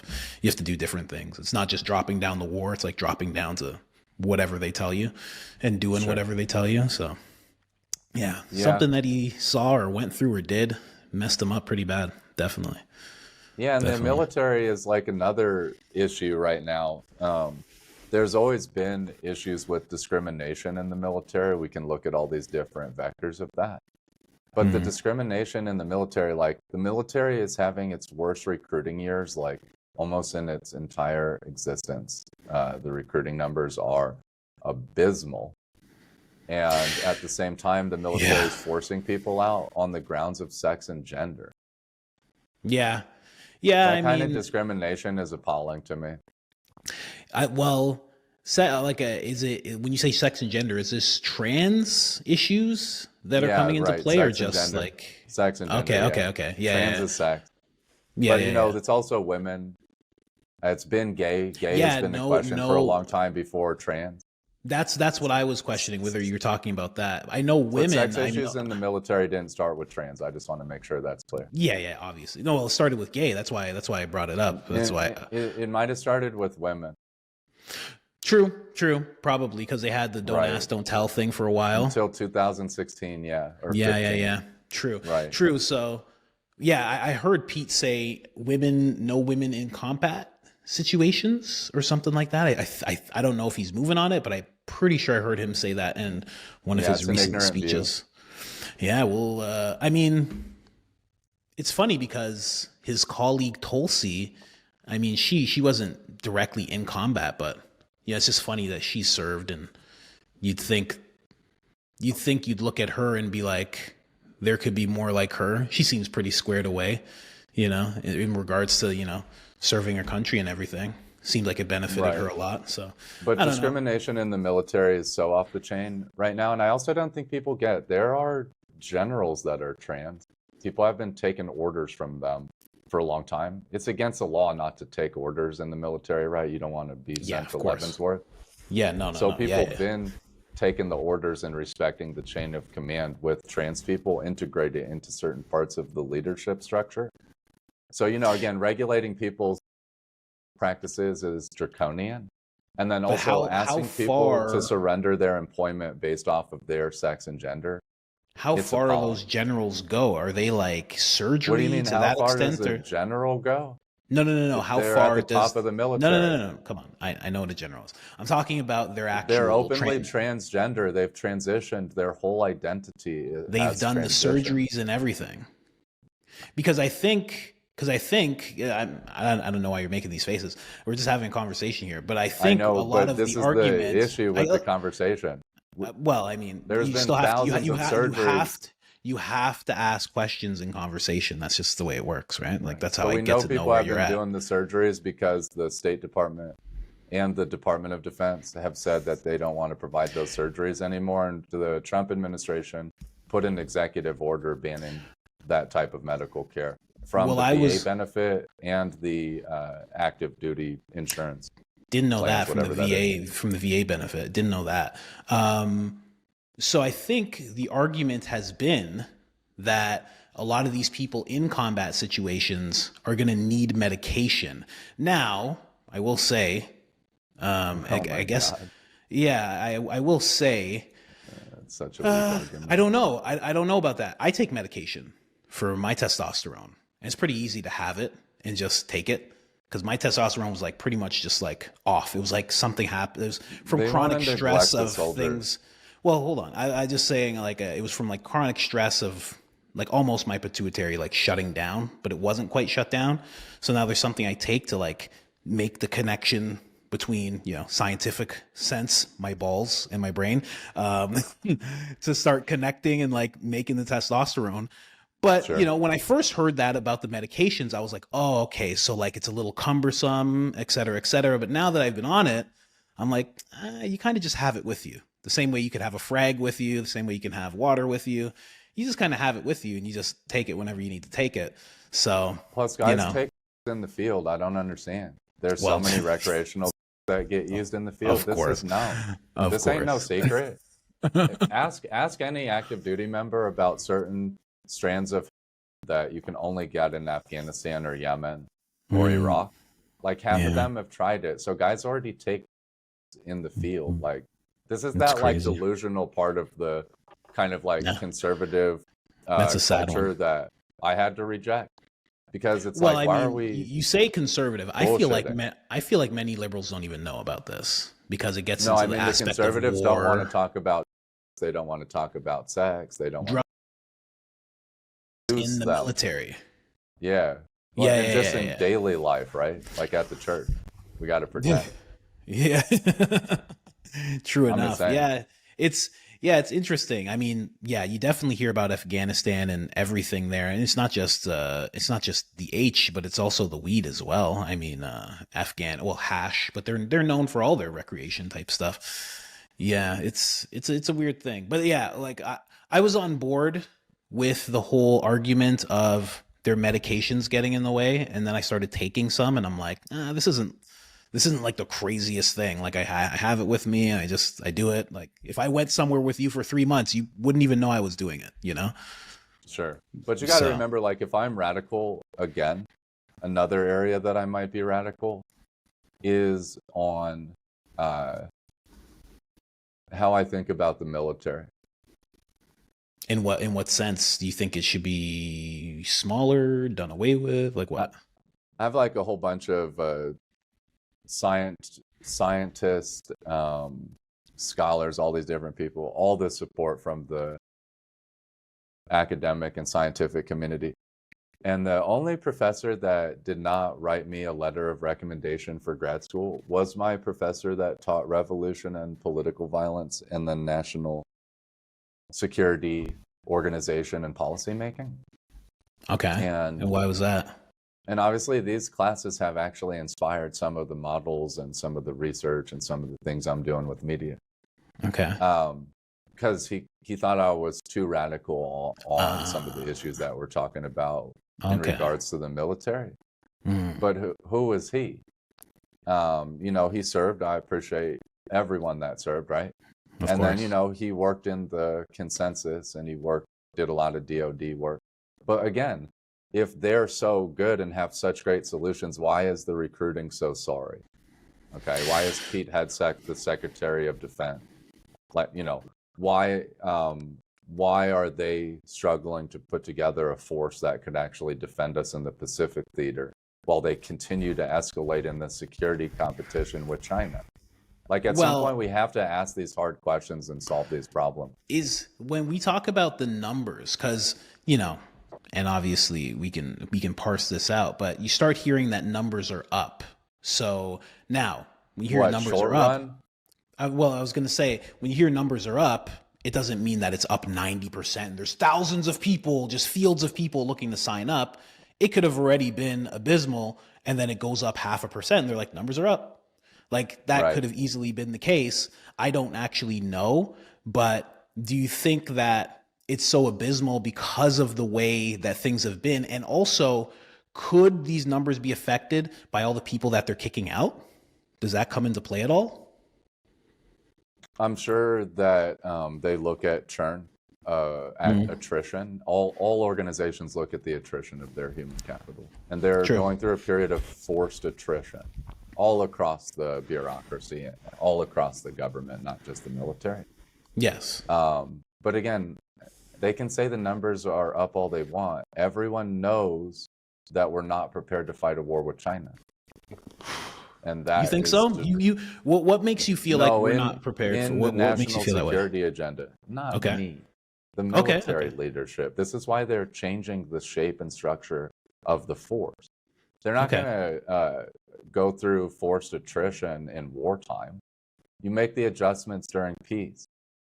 But with we're in an intense security competition with China. Yes. So at some point, our defense sector wants the war with China. So they're trying to get prepared for it. One of the things that you'll hear them talk about is military preparedness. Then it's the defense industrial base. You can look at the kind of national security priorities and you'll see them talk about these things. So we have a weak defense industrial base, and they do comparatives to Russia, China, Iran in certain ways, Israel in certain ways, Ukraine in certain ways, and they show all of these weaknesses that we have in our defense industrial base. Another way they talk about it is through the lens of critical infrastructure. You're saying military leaders. Who's actually saying this right now? Are these the generals? Who's saying this, and where are they saying it? The national security agenda is supposed to filter up through the Department of Defense. So the Pentagon publishes our national security objectives in coordination with the White House every, year or two. They usually put 8 or 10 objectives. These objectives drive defense spending and defense budgeting. So you can look at the defense budget. You can see each year, you can see the kind of line items. And then usually the executive, the president, they're also going to put out their perspective on national security and foreign policy. Then you can look at the National Security Council, that's the NSC. They publish a lot of their conversations. The NSC includes the Secretary of State, the Secretary of Defense, and the National Security Advisor. And then they bring in some of the various intelligence organizations. And technically, the NSC is like a desk that the president can query when he's thinking about national security and foreign policy. And they try to produce policy recommendations, especially the State Department. They try to produce policy recommendations. But yeah, so they're pretty open about the national security agenda. And then you can see the money that follows it, right? That's defense spending.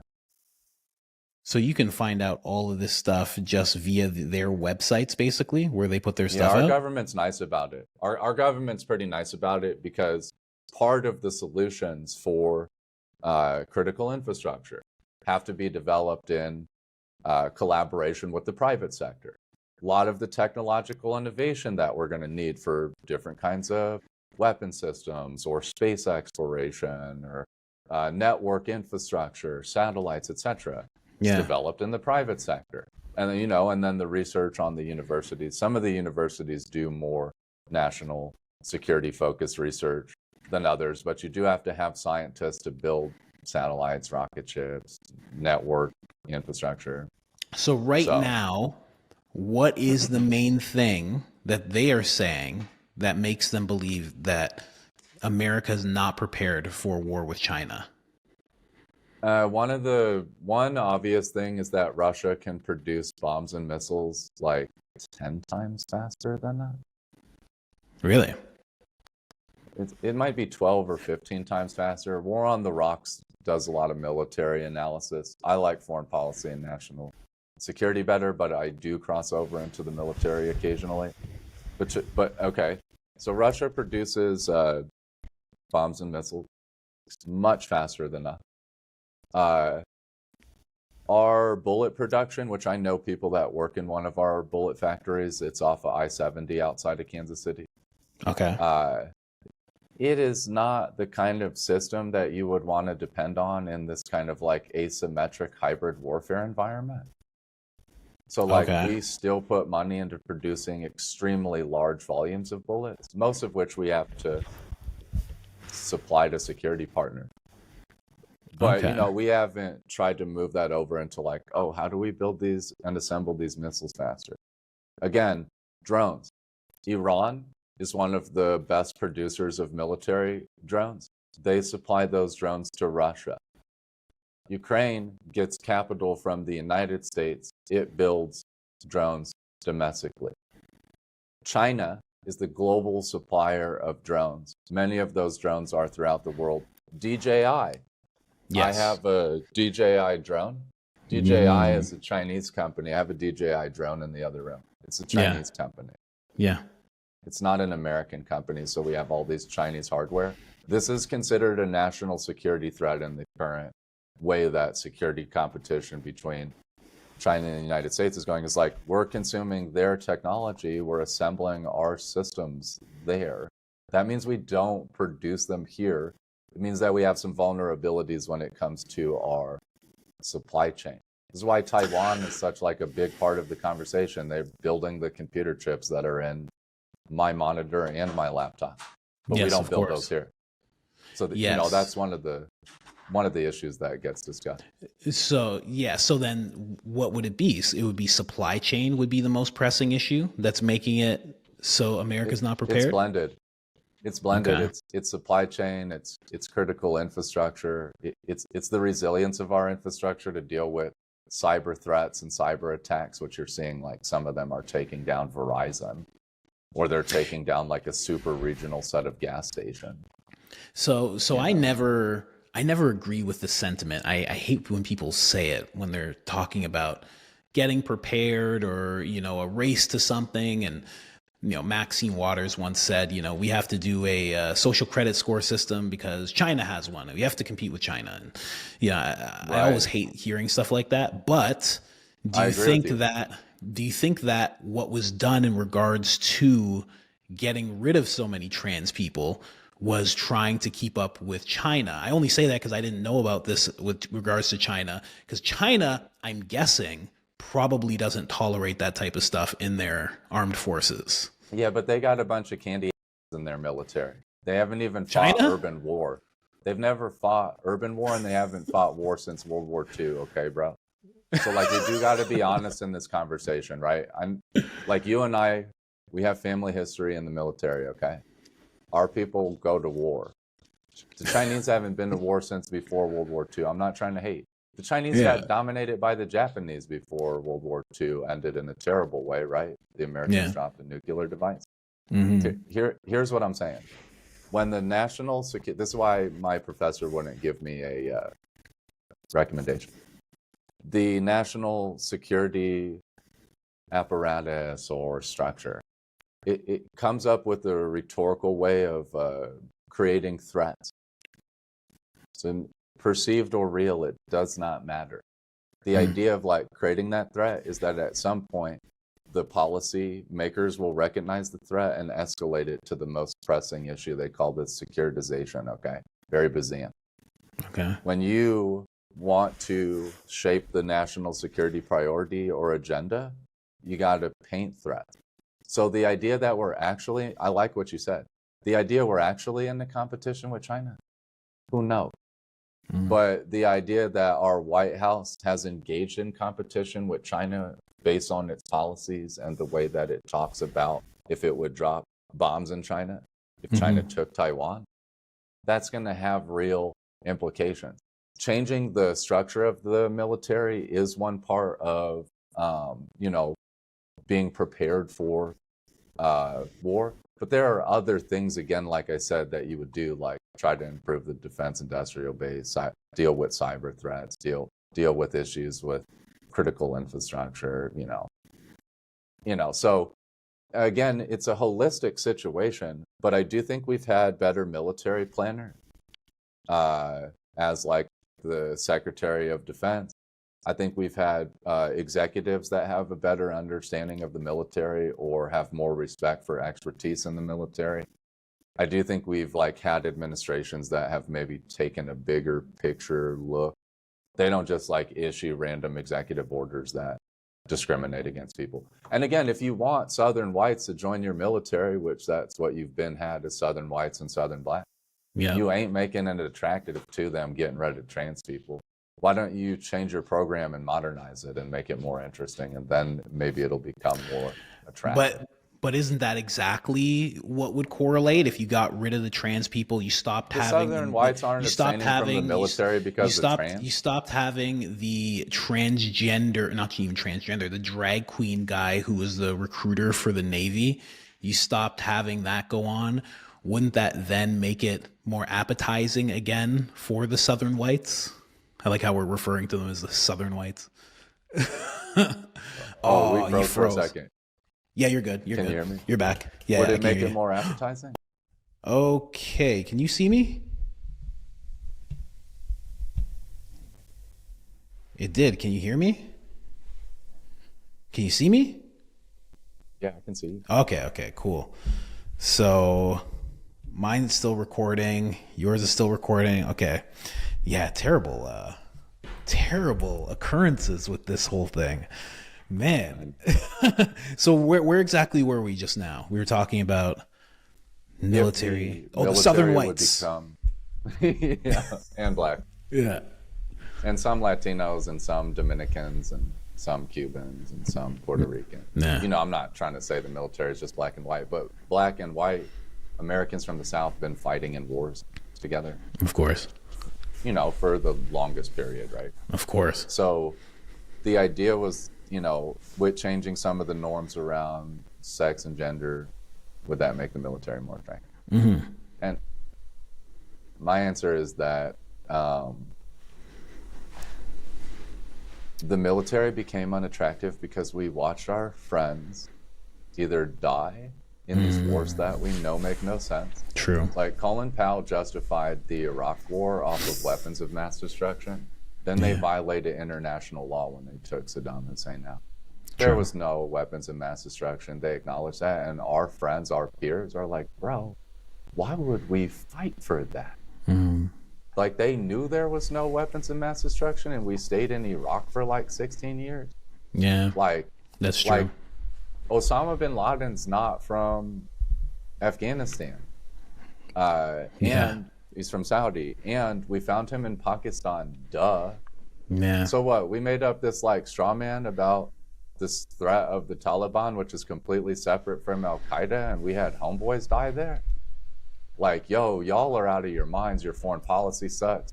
Your military leadership has been lying to our faces. And on top of that, I'm getting employed with y'all and I'm getting discharged because in Libya in 2014, the United States used howitzers Syria, I'm sorry, they put howitzers in this ring around Damascus, and they fired the howitzer for 2 or 3 months at the most rapid amount of fire that they've ever fired out of the howitzer. And so like one howitzer, it's basically a modern cannon. Okay. Usually about 5 to 8 guys have to work it. It's very blue collar. It's very fascinating to watch these guys coordinate on it too and get it loaded up and point it. But they fired these howitzers, like I think one howitzer fired like 900 shots in 2 months. Okay, that means that all 5 guys had the speed of sound bouncing off of their brain 900 times. Yeah. These guys were getting traumatic brain injuries in Syria using the howitzer this way. The military didn't recognize this way of using the howitzer as an injury in the, field of duty or whatever language they use. So guys were getting dishonorable discharges because they were going insane from their traumatic brain injury. Yeah, thousands of people got traumatic brain injuries in Syria. That's interesting. That's what they asked me when I was at the doctor about this whole thing that I have going on with my testosterone. They asked me if I had served because they were wondering about like brain trauma, and I was like no, because it was like one of the first things they asked me too. That makes sense. Well, this is just one issue. Our people ain't stupid, so we're not going to take up that kind of employment when we can see that the military is a very abusive employer. And there are some top people in the military that they're just the best at what they do, and they're incredible, and I respect and appreciate them. Some of them are close friends and family, so I'm not being critical of the nature of the work. But for the average person, it doesn't work out. And I support veterans. I take calls from some veterans at 2 or 3 in the morning. They're still trying to work through the trauma, and they've been out for 8 years, and they can't work a job. They can't even get in any kind of employment. And, so I grew up in these communities and saw a lot of almost every single issue that you could think of that comes from serving in the military. Yeah. Pretty much saw all of it. Yeah, okay. That makes a lot of sense because Sean Ryan, he's a podcaster now. He's awesome. But yeah, he's, I'm sure already, he was a contractor for the CIA and he served as well. And that was one of the things he talked about when, I believe it was when he was talking with Joe Rogan, possibly just one of his own podcasts, but he was really pissed at the whole weapons of mass destruction thing. He was pissed and disillusioned, and he was talking about how disillusioned he was. And he even opened up to Tucker Carlson about attempting to end his own life because it's just too much. He's drinking. He just doesn't know what to do. He was almost one of those statistics. And he's very anti that now because of that experience that he's had. Yeah. So it makes a lot of sense what you're saying. True. Yeah, so we should focus on keeping our soldiers healthy and respecting the human capital, not discrimination. That's my point. That will increase with the military preparedness and make it a more attractive form of labor. True. That's a very good argument. Solid argument there. True. Man, let's go. What else we got here? We never actually got to expand on it. I cut you off there, but when you were at the anti-Elon protest, the way that you were received just because you had a camera, and it was so mind-boggling to me because people in the comments were like, "Oh, this guy's on the left," and I was like, "So he's on the left," and I know that's not how you frame yourself, but I'm like. So he's kind of on their side, but you've already said you don't like Elon Musk. So it's he's kind of on their side and they're treating him like this. It's so odd. So what was that like, that experience? This movement is very separate from a lot of the movements that I follow because it was generated by shareholder activism. So Wall Street investors will do interventions in publicly traded companies that they feel are being mismanaged, and then they'll run these PR campaigns and they'll tap into the zeitgeist and they'll mobilize people, and their job's to extract value from these publicly traded companies. That's how they make money. True. And they increasingly cite social and political issues to do these interventions. So actually, the activist investors were pissed about the negligent CEO of Tesla, Elon Musk's involvement in government. They'd been talking about this openly. So they co-opted the average people that were also pissed about Elon Musk. They shoved like tens of thousands of people out to like destroy Teslas, destroy dealerships, protest peacefully, also dealership. But the whole idea was to disrupt the daily operations of Tesla, a publicly traded company, because of Elon Musk's involvement in Doge. Yes. And so this movement was very different. So I engaged with them differently at one point than I would with the traditional movement. And here's some things that were different. One, they had no affiliation to any kind of community organization. They had no media liaison. They had no law enforcement liaison. They didn't really have any like protest practitioners, people that are kind of skilled in this arena that know how to do it. Mm-hmm. Just a bunch of people that organized through like a lot of internet, you know, forums and meetings and pages and things like that. Yeah, so at some point you had like 6 or 8 people that had to have been 60 or older harassing the police for where they were standing. And I'm like, this is dangerous, because like the practitioners I know, they know how to harass police. I'll show you some of the like most elite police harassment during a protest. The cops know it's coming. The protesters know it's coming. But there are a lot of structures and kind of institutions that support it from hopefully not tipping over. Whereas like when these 5 or 6 old people were harassing the cops, there was also a guy like standing in front of the police holding a baby. And I'm like, oh my God, this is like insane. These suburban people come into our city center. They have no idea what they're doing. And they're just starting with the cops. So wow. I asked them, I was like, hey, you know, the cops obviously have the ability to shape public space, right? You know, road closures, you know, police lines, you know, it's normal for them to kind of shape. And then we have this protest here. So, you know, their first interest is public safety. I'm not defending the cops, but I'm just saying this is how it works with protest.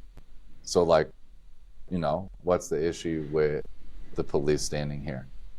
They didn't take any of my questions seriously. They like immediately started escalating on me. Yeah, and then that's what you saw.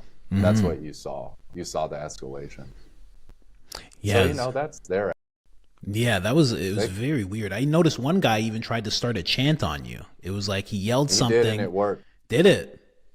There were many chants. People were calling me bullshit. Somebody said I was trolling. I'm like, yeah, okay, guys. But no community organized movement has ever treated me like that. For sure.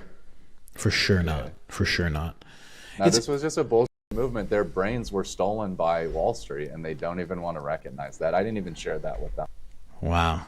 I just thought it was silly. Yeah, I found it very, very interesting. That was the first video I ever saw of yours, and I was like, this is so weird that they're doing this. Like you weren't even really saying much. It was like you maybe got off like maybe like 3 or 4 sentences. And they were just like, we're done with this guy. It was so weird. A question here, a question there, and yeah, they were trying to get in your face and everything. They were doing the regular tactics. When the guy said I was bullshit, yeah, he's like, the police are protecting the Tesla, and I'm like, how are they doing that? And you know, that's going to call for an escalation, because he has no idea what the cops are doing. True. And I'm marginalizing his point. Yeah. And the whole thing about protests is it's contested space. So at some point, like, the only thing that your protest can do is shout at the top of its lungs. Even better if you have a speaker system. This movement didn't have a speaker system, those idiots. True. So I ain't got no respect for the Tesla takeover movement, with the exception that I love that the activist investors were able to get the effect. It was extraordinary. And they did knock the net profit margin of Tesla in the second quarter it went down 70%. Yeah, yeah, I and would it have. got Go ahead, sorry. it got Elon Musk out of government. Yeah. Well, I mean, he was going to leave anyway. Like they already talked about it being like I forget like how, like 134 days or something like that. I forget what that translates into months, but they already I think talked it's about like that. 100 days until you have to have Congress vote on whether you should remain employed. Yeah. And he definitely didn't want to go through that. He was like, yeah, I think I'm good. I don't know about that though, because he spent another $350 million after the election. He held a chainsaw, and he did try to intervene in the judicial election in Wisconsin. So I don't know about that. He did try to He do said the Trump was a American god. Pact. He's the American Pact thing where he donates like $1 million to somebody or like a couple people We or something didn't try like to that. do it. He put $450 million into the America Pact. Yeah, but like he actually like in that whole, I think you're talking about the cheesehead thing where he was running around stage and talking a whole bunch of mess. He actually gave somebody $1 million.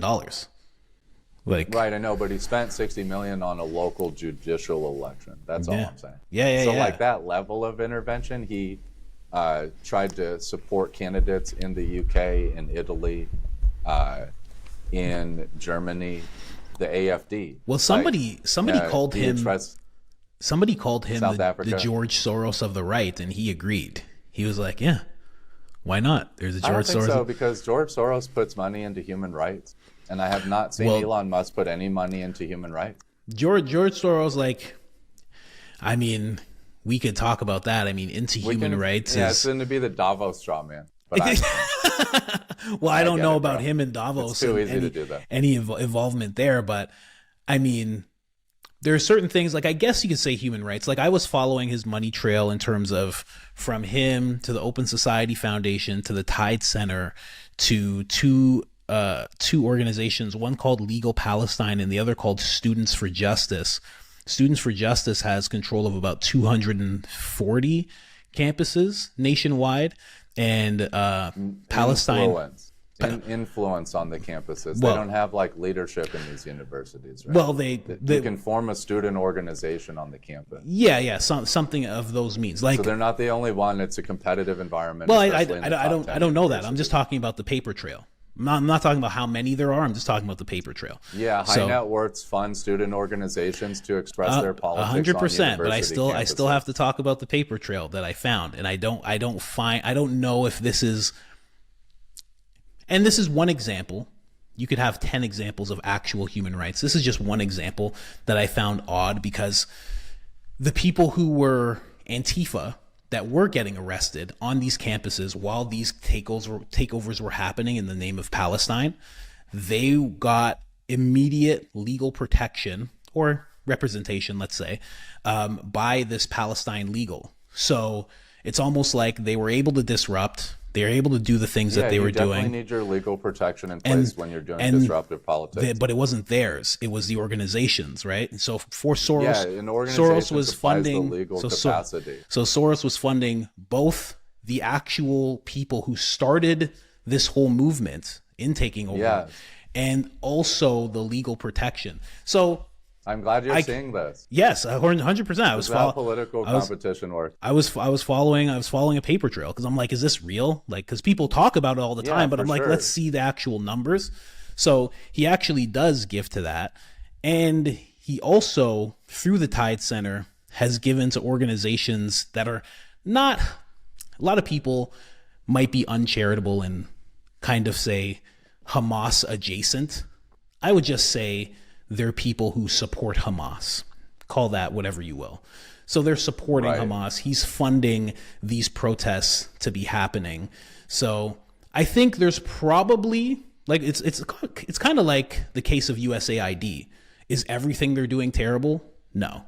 Is everything they're doing above board and just like perfectly great? No. So I have an example with Soros where I can see like, this is not really towards human rights. Could you possibly present to me? I'm talking about Human Rights Watch, bro. I'm not talking about I'm talking about a specific organization. Oh, what's it called? I was just saying Human that Rights Elon Watch?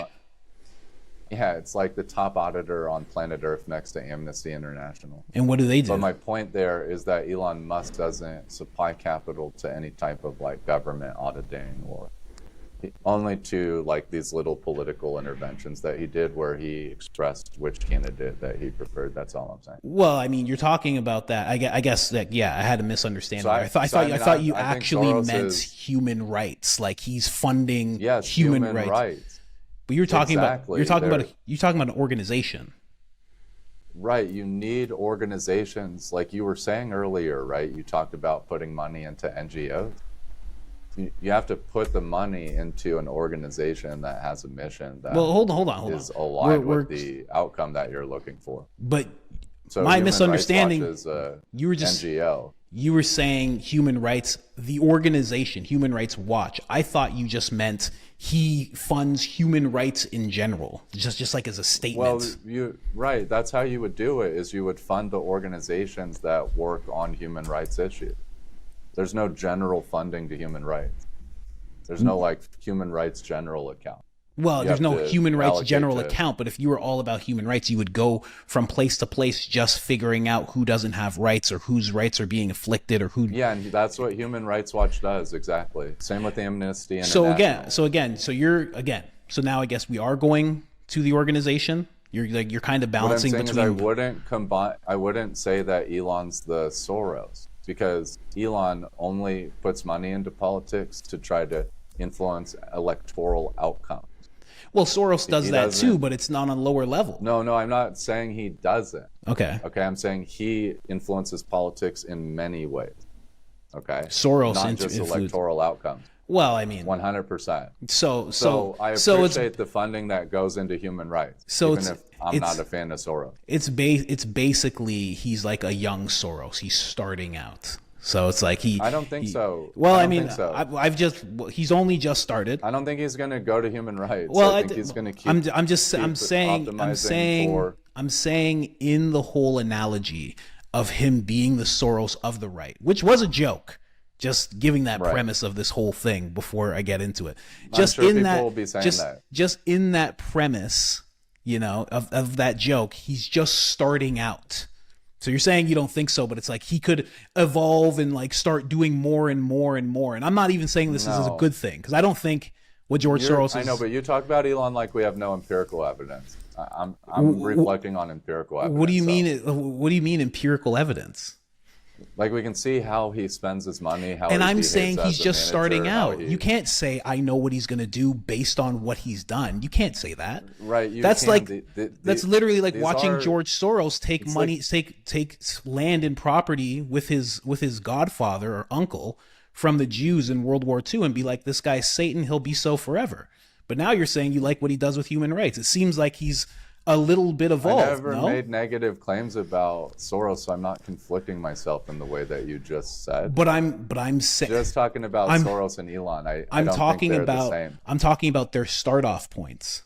Elon has just started. I don't think it's the same. Elon has just started. Elon has just started doing this. Soros has been at this for decades. Right, but Soros never had a multinational company, first of all. And he definitely didn't have 4 of them like Elon Musk does. And he never had any media properties, right? He was a Wall Street investor. Like, so what? Soros is famous on Wall Street because he shorted the pound and it literally brought the Bank of England to collapse, okay? Yeah, right, you say so what? Because you're looking at this myopic viewpoint, which is basically just cultural commentary. No, I'm saying that both of company, that means you I'm saying both of them have their start off points. Both of them have made billions in whatever way they've made it.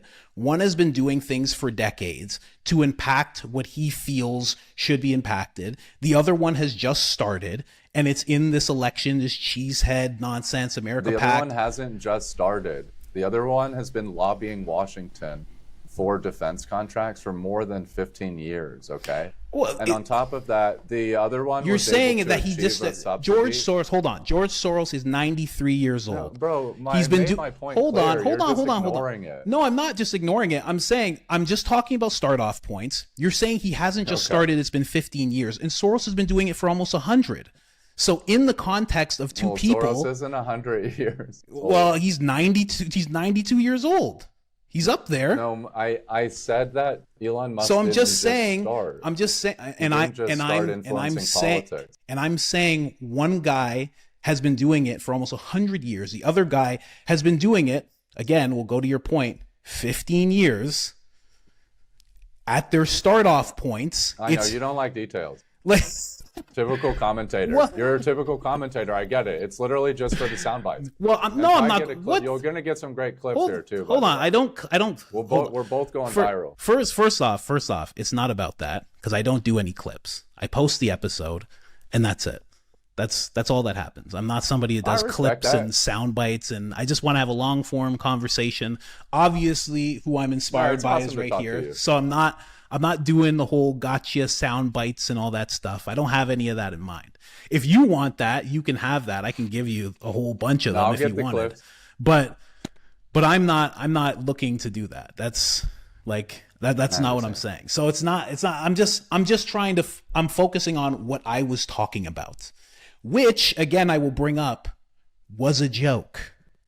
Just so you know, we recognize that. This premise started as a joke because it was said to Elon Musk as a joke, and he said, "Yeah, you could call me that," and that was it. Right. And it was also leaning towards, because I know you don't like him, it was leaning towards enforcing more of how you actually feel about him. But I guess that didn't come through because you don't feel the same way about George Soros. So the way you don't like Elon, very different than Soros. The way you don't like Elon is the way that I don't like Soros. So I thought I was making a proper connection here. Okay. So it's not just commentator and details. I was making a joke and I was just trying to explain it. No, I get that. But the way you're describing Soros is every single political actor that's exerting influence on our political institutions. It's just some actors take different tactics. The Koch brothers, one of them passed away. Yeah. They prefer like a more institutional and strategic approach, whereas Thiel prefers a more ideological and intellectual approach. Okay? Yeah. Whereas like, Leonard Leo might take a more long-term institutional reform approach. Not all of them are as effective as the other. Not every dollar they spend in politics is effective or achieves the aim. Of course not. See, what you're saying is that I don't care about the details. I'm only talking about, like, I literally just broke down everything I was saying. You're getting into the details as if it's a serious conversation at that point, but it's not. For me it is. Well, but I understand for a lot of people it's not. Well, I get that. Exactly. We have different careers. Yeah, no, exactly. I'm not in a kind and respectful way. No, yeah, no, 100%. For me, the details matter. They're very 100%. But also, like, if you're in the realm of jokes, it's the realm of jokes. Okay, I'm not the best comedian. Okay, I'm not the best comedian. All right, I'm still at open mics and stuff, but I guess No, I think you're great. But the jokes are over my head, bro. This is the kind of personality you got to deal with. I bombed. Okay, I bombed with Chris just now. It's fine. Everybody's clowning me in the chat. Nah, man. I think it's gonna go both ways. No, I appreciate that. Man. But bro, you're a great host actually, and your channel is super dope. We should wrap because this would be the longest recording in history. But I also appreciate talking to you. Man, yeah. There's a bunch because you're somebody. Actually, we talked about the blue collar. Yeah, we talked about that. Yeah. We touched on a lot of things that I saw via your channels that I wanted to touch on. I appreciate that. Even the deportating there. And I guess the final thing, because I know that you talked about in one video, protests having too many messages. Now I'll mesh this along with something that I wanted to ask you about to see if you've seen it, because you've been to so many protests. I always talk about all movements get co-opted. There's always people who show up and they say, I'm here for black people and Black Lives Matter. And there's some people in the background who are like, I got my own thing that I'm working on right now. There's always that type of Right. thing. So when it comes to too many messages, do you see any connection with there being too many messages and possible movements getting co-opted? I think that co-optation is maybe human nature, right? Because like, look at how Michael Jackson's been co-opted musically. Like, I mean, even Celine Dion had to co-opt Michael Jackson. It wasn't just Usher or Chris Brown. I like that. It's That pretty is nice. that is an analogy that's more my speed. Yeah, I get that I mean, completely. fools are co-opting Michael Jackson in Egypt and China. That's pretty tight. I mean, look at Michael Jordan. Michael Jordan's been co-opted by True. who doesn't? Who doesn't like Michael Jordan? Attaching something for your own interest, say that type of Exactly. thing. Because that's what I And noticed that was happening when you had this video talking about too many messages. It was like people saw something that was happening that was legit, and they're like, "Let me bring my thing as well." right. So And the issue yeah, is that, and you have to respect this theory because it does translate into academia, even if you don't agree. The issue is that if as the interests start to include more people, they get spread thinner. true. So Back to then what we were again, saying. Okay. yeah, it just happens this way. It's still a theory, but you can prove it pretty obviously when you see the group grow and the policies grow. So See what I mean? so you were seeing that in these protests. You were seeing Oh, distinct evolution, especially from like how they might have faced the Biden-Harris administration post October 7th to how they might have faced the Trump administration, and the protest headwinds that Trump generated were different than what was generated on October 7th. Okay. true. So a huge evolution from like, 2023 to today, and how many every interest is out there now. Yeah, yeah. Bad for opposition. Yeah, I think like when I saw that video that you did, I thought of Black Lives Matter, because when that first happened, when those protests were happening, I noticed a lot of them were getting violent, and I wanted to know how. So I started going to the protests because I wanted to like see how does it evolve into something that's like violent and fires. And so I was going to them, and I noticed that at first it was the black fist, the black fist flag that you'd see everywhere, Black Lives Matter. Then it became the black fist with the rainbow behind it, and then also Black Lives Matter with the rainbow. And then it started forming into Black Trans Lives Matter. It was just the rainbow flags. And I was like, this has changed sharply. Like, and it happened within like a 10-day span, I started noticing. Yeah, and you can see the evolution of the movement and its aims, not just through its signs and its imagery, but also through its rhetorical schemes and speeches. True. So if you have this like fractured opposition with 1,000 messages, they're not going to be able to achieve their aim. You can't even do reform if you have like 10,000 messages. True. 10,000 demands of sorts. You can only have so many. True. Well, man, what is going to happen for you in the future? What are you guys working on? Is there a YouTube channel that I'm unaware of? Is there more than just the Instagram, which I'll pull up now? Yeah, I've got TikTok, YouTube, Twitter, Substack, and we'll put our like media brands up soon. All the content we've been shooting so far is on all my socials. You could just Google Christopher Sweat, it'll pull up. But we'll be covering the No Kings protest on June 14th, which is basically sort of a response to the military parade that Trump is hosting in Washington, D.C. for his birthday. And yeah, that's me on Instagram. Cool.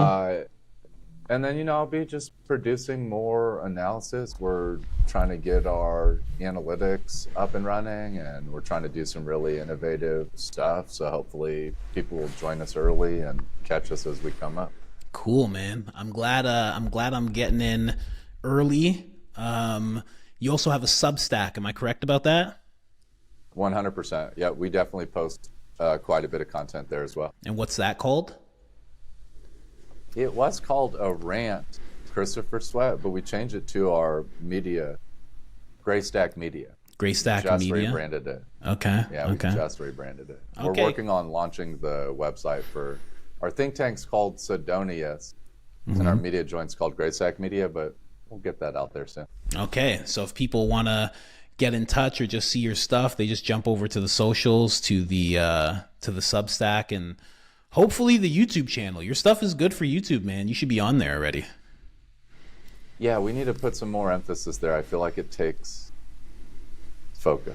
Yeah, it does. It does take focus, but a lot of what you talk about, and especially the way you talk about it, people will gravitate towards it. Definitely. You could easily become one of these. I mean, what's going to end up is you're going to end up being a YouTuber. Commentator. Yeah, you're going to end up being a commentator. YouTube commentator. I'm like, yo, coach, you coming on my podcast today? Okay. Yo, so coach, I got a question for you. What's better, Davos or Walmart?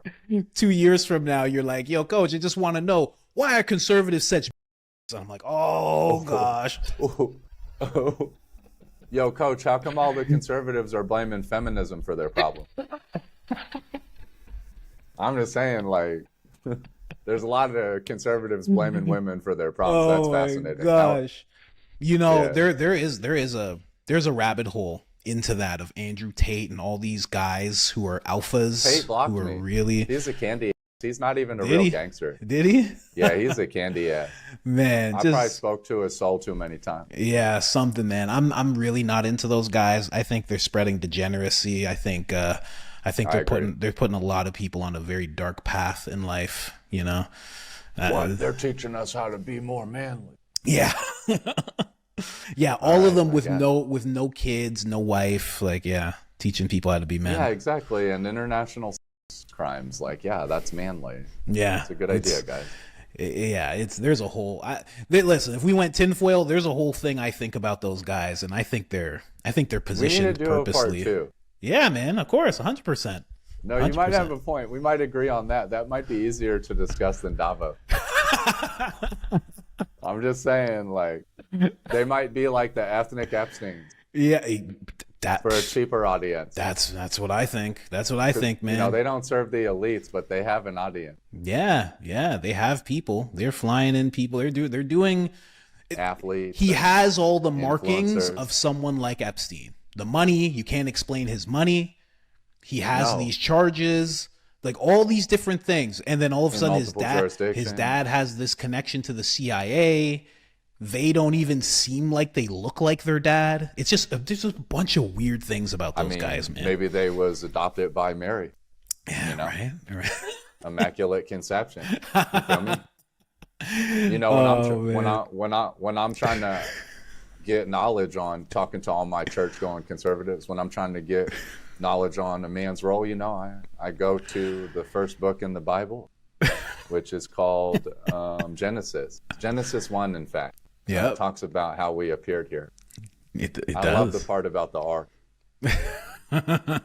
You know, I definitely like, you know, I think biology should start with the Big Bang. Well, actually, no. Biology shouldn't recognize the Big Bang, but it should recognize the ark. I think so. Okay. I think so. I think it should recognize all of it. And then we know Adam was trying to get play from Eve. Right? That's what she was there for. It was a sin that they did what they did, right? That's why we got to be embarrassed and shameful about sex. You know who you sound like exactly? You probably don't even know who this guy is. Asmund Gold. You sound just like Asmund Gold. That's a new one.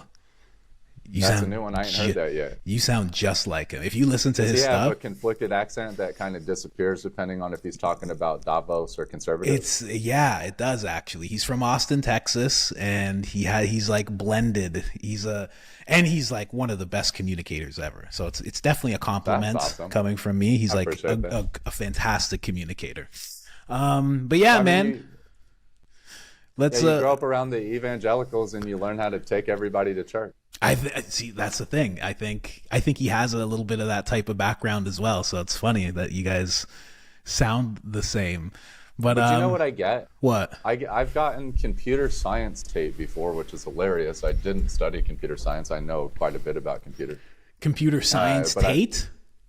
I get all these variations of Tate in my comment. Oh, no.